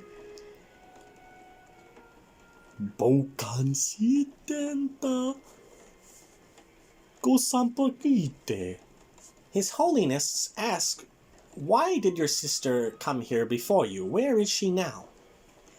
Your Holiness, that is what I was hoping your droid would tell us. She was taken before me, and then I was made into a dancer, and I would like to know where she is so that we can be reunited in your service. Oh. And Timo whacks his droid on the head a couple times.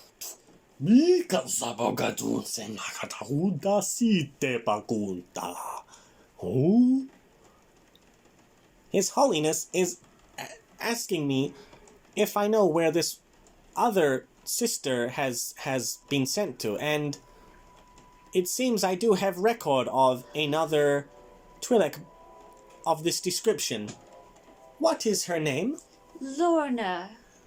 What is her full name? Morell. Lorna Morell. Lorna Morell. Lorna Morell,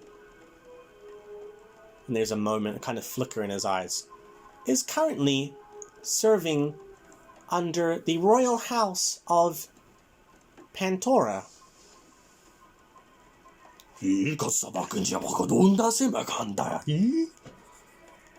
His Holiness is asking why on earth a pink Twi'lek like her would be sold off to royalty and not to His Holiness. Yes, Your Holiness, it is a great shame, a disservice that she was not sent to you. Oh,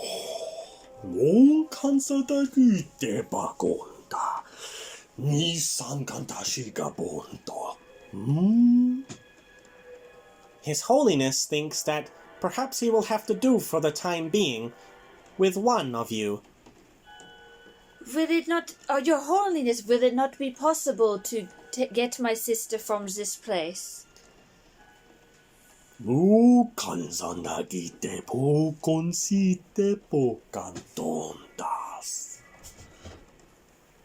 His Holiness has made his decision. His decision is final. Well, I thank you then for accepting me as your concubine, and my master, I'm sure, is very happy that I am the one who has been chosen. And so to thank you, I would like to give you these 2 Nara tree frogs that I have brought. Ho, ho, ho, ho, ho. Ho, ho, ho, ho, ho, ho, ho. Now, you can choose a number of ways to do this. Let me look at the skills. You can use charm, you can use coercion, or you can use deception. Okay? Yeah. Choose one of those, and it is going to be... I'm going to make it a hard check. 3 Ps. But I'll give you a boost die for how politely you've been talking. Which is better, 2 yellows or a yellow and 2 greens? Probably 2 yellows. Oh, okay. Yeah, which one is that? Deception. Okay. And remember, you have a boost die, and you can also use the force. Boost die, 2 yellows, 3 peas, and force. Yeah. Good luck. Oh, what's that? Oh, 2 successes in the dark side. Oh, and it's evil to do it. Yeah, so you've been pretty evil, but you also have been pretty good as well, so it's balanced out a lot. But yeah, so you hold out these Nala tree frogs, and these ones look kind of smaller than the ones that are bred for Timo the Hutt specifically. The ones that are bred for him are very big and fat and juicy. And he just stuffs his face with them, even a couple more as throughout this conversation. Licks his lips again. Ooh. But he can't help but reach out towards you. Not so much for the Nala tree frogs, but just perhaps because he wants to get closer to you. And he reaches out towards you, and what do you do? I place, my hands into his with the frogs, and then I pull my hands out, leaving the frogs in his hands. Alright, and as you pull your hands away, his little fingers kind of trail up your forearm in a kind of gentle and disgusting way. But he takes them off your hands, and he kind of pulls them up and looks at them.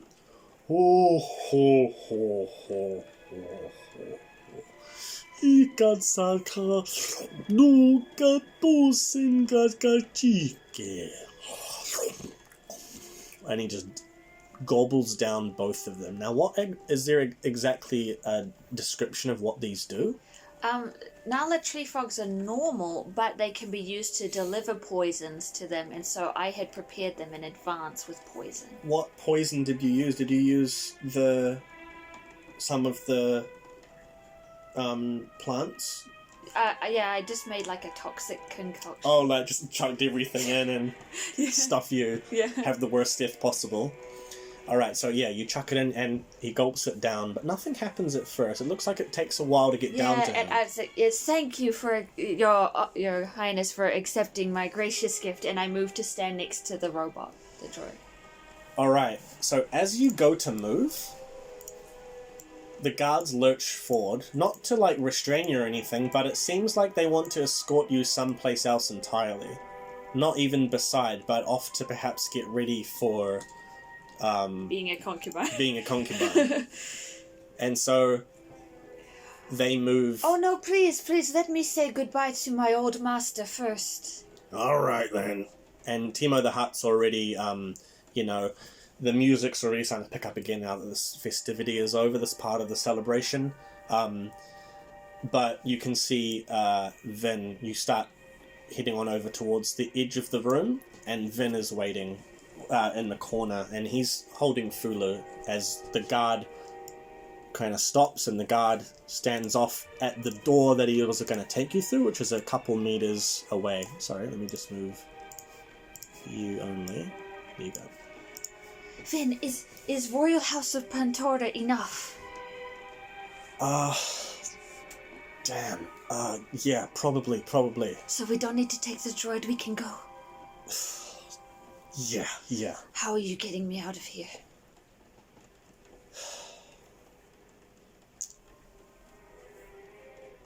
I don't know. I say you go with this guy upstairs, and I think it'll be easier. Go upstairs. Well, it'll be easier to get out of his chambers. Well, maybe not. I don't know. This is the best place to go from. Where is it? What's Hett's diversion? Does he have a diversion? And Vin's gonna kind of he's got a head. I know what poison I used. I used Fulu's poison. Oh, that's smart. Yeah. What does Fulu's poison do? Oh, he's just extremely poisonous. Oh, okay. And Fulu's got the most mischievous smile on his face ever. But Vin's kind of talking to Hett quietly. Hett, what can we do? How can we get us out of here?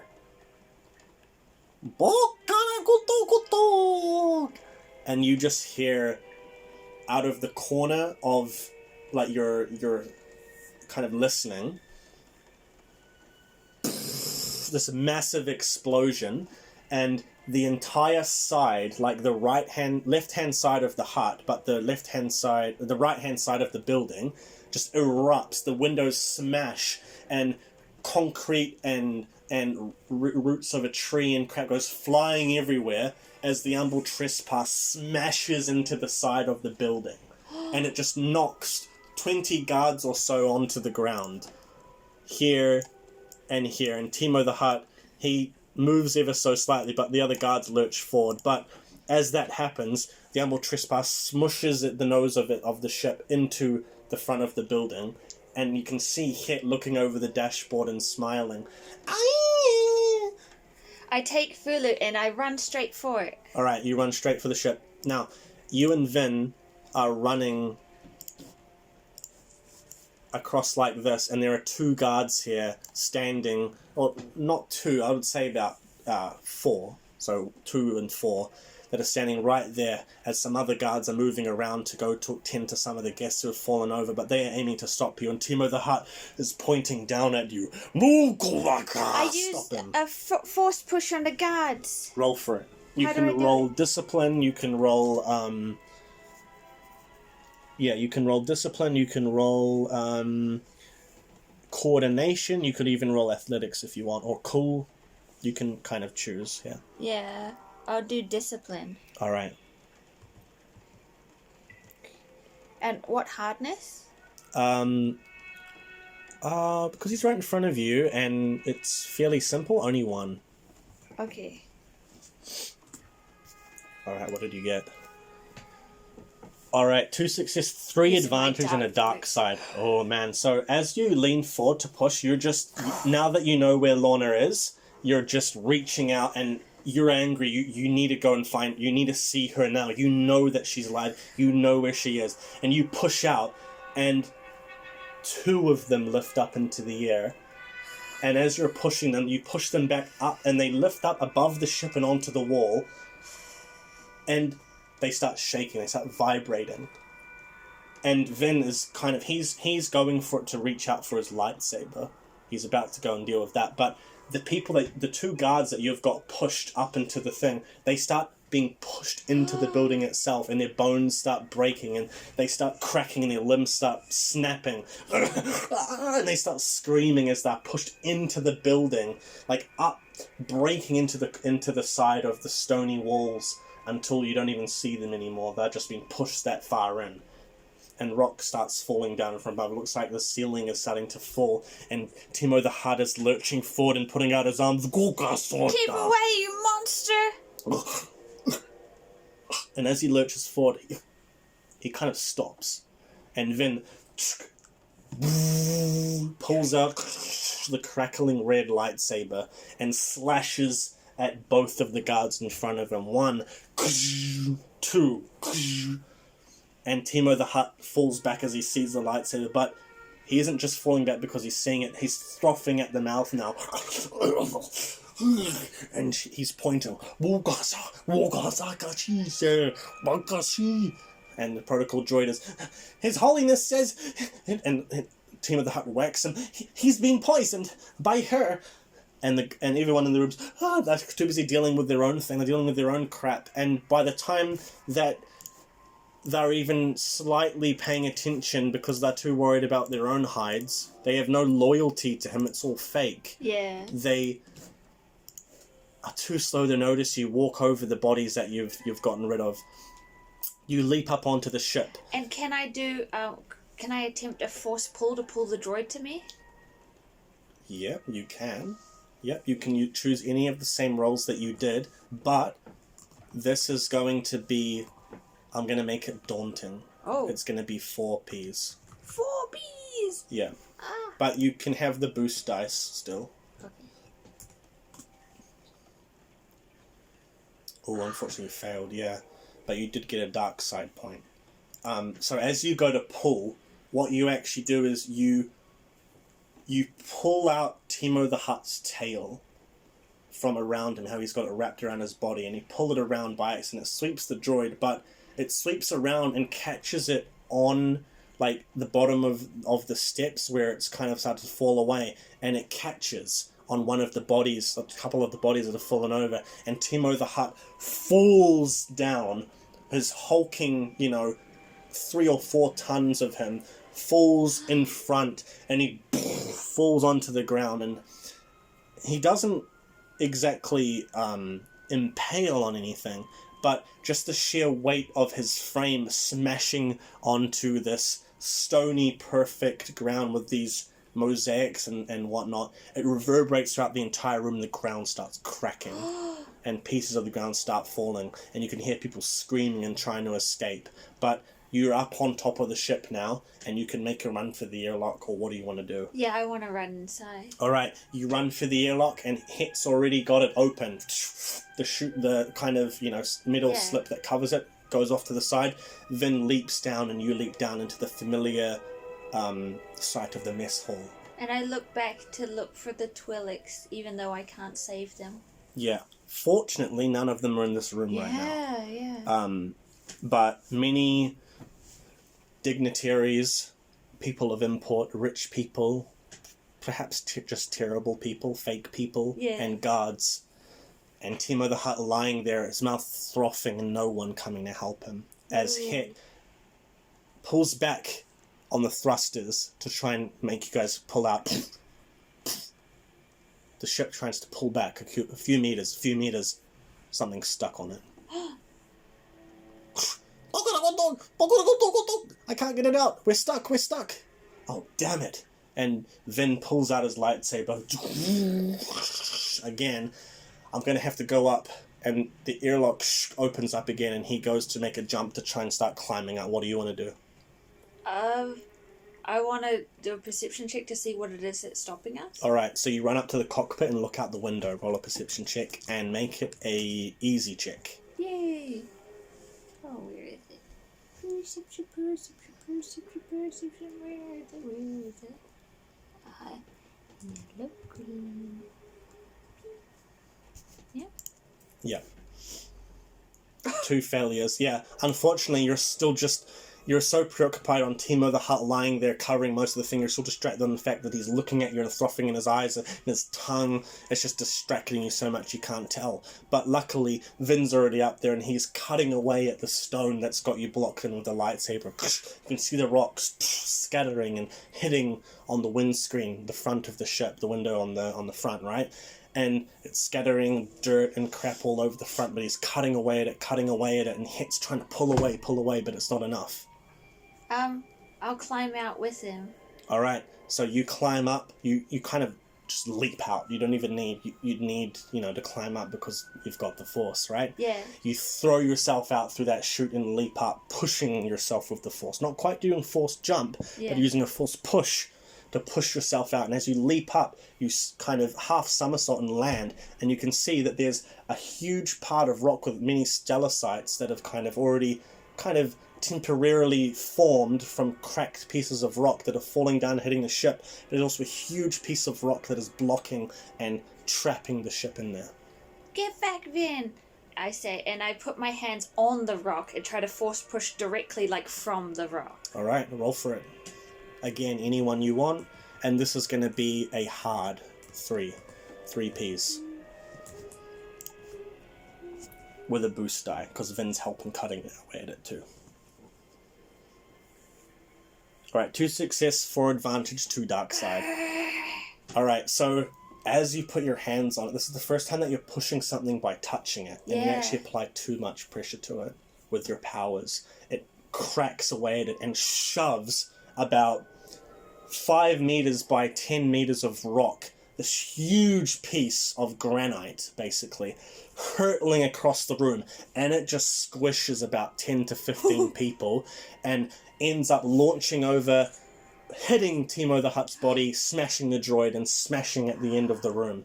It's killed about 10 to 15 to 20 people. Vin, let's go! And I grab Vin. Yeah, you grab Vin, turns off the lightsaber, and you guys leap down into the airship, into the cockpit. I can feel the power.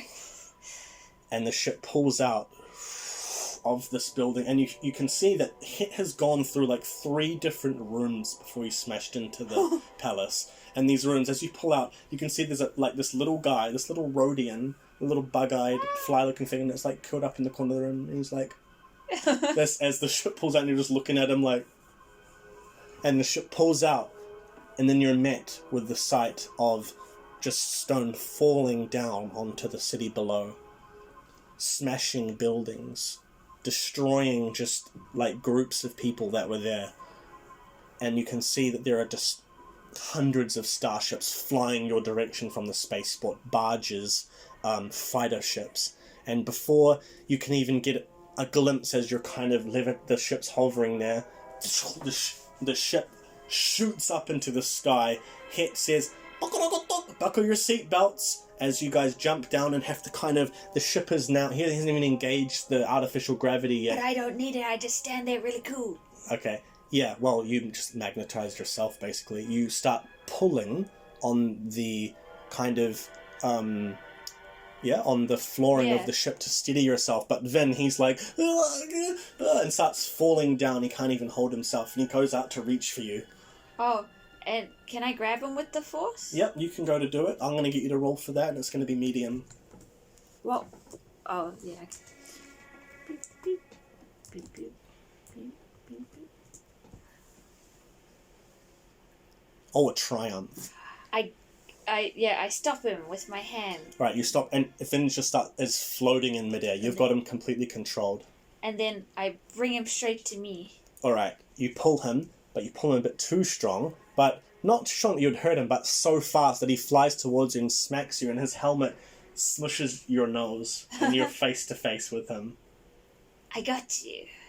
And the ship takes off, and Hett pulls down on as fast as he can go, and the ship shoots off out into space before any of those land-based barges and fighter pilots can even break the atmosphere. Yeah. And Hett punches it, and the ship takes off, and we're going to continue there next time. Yay!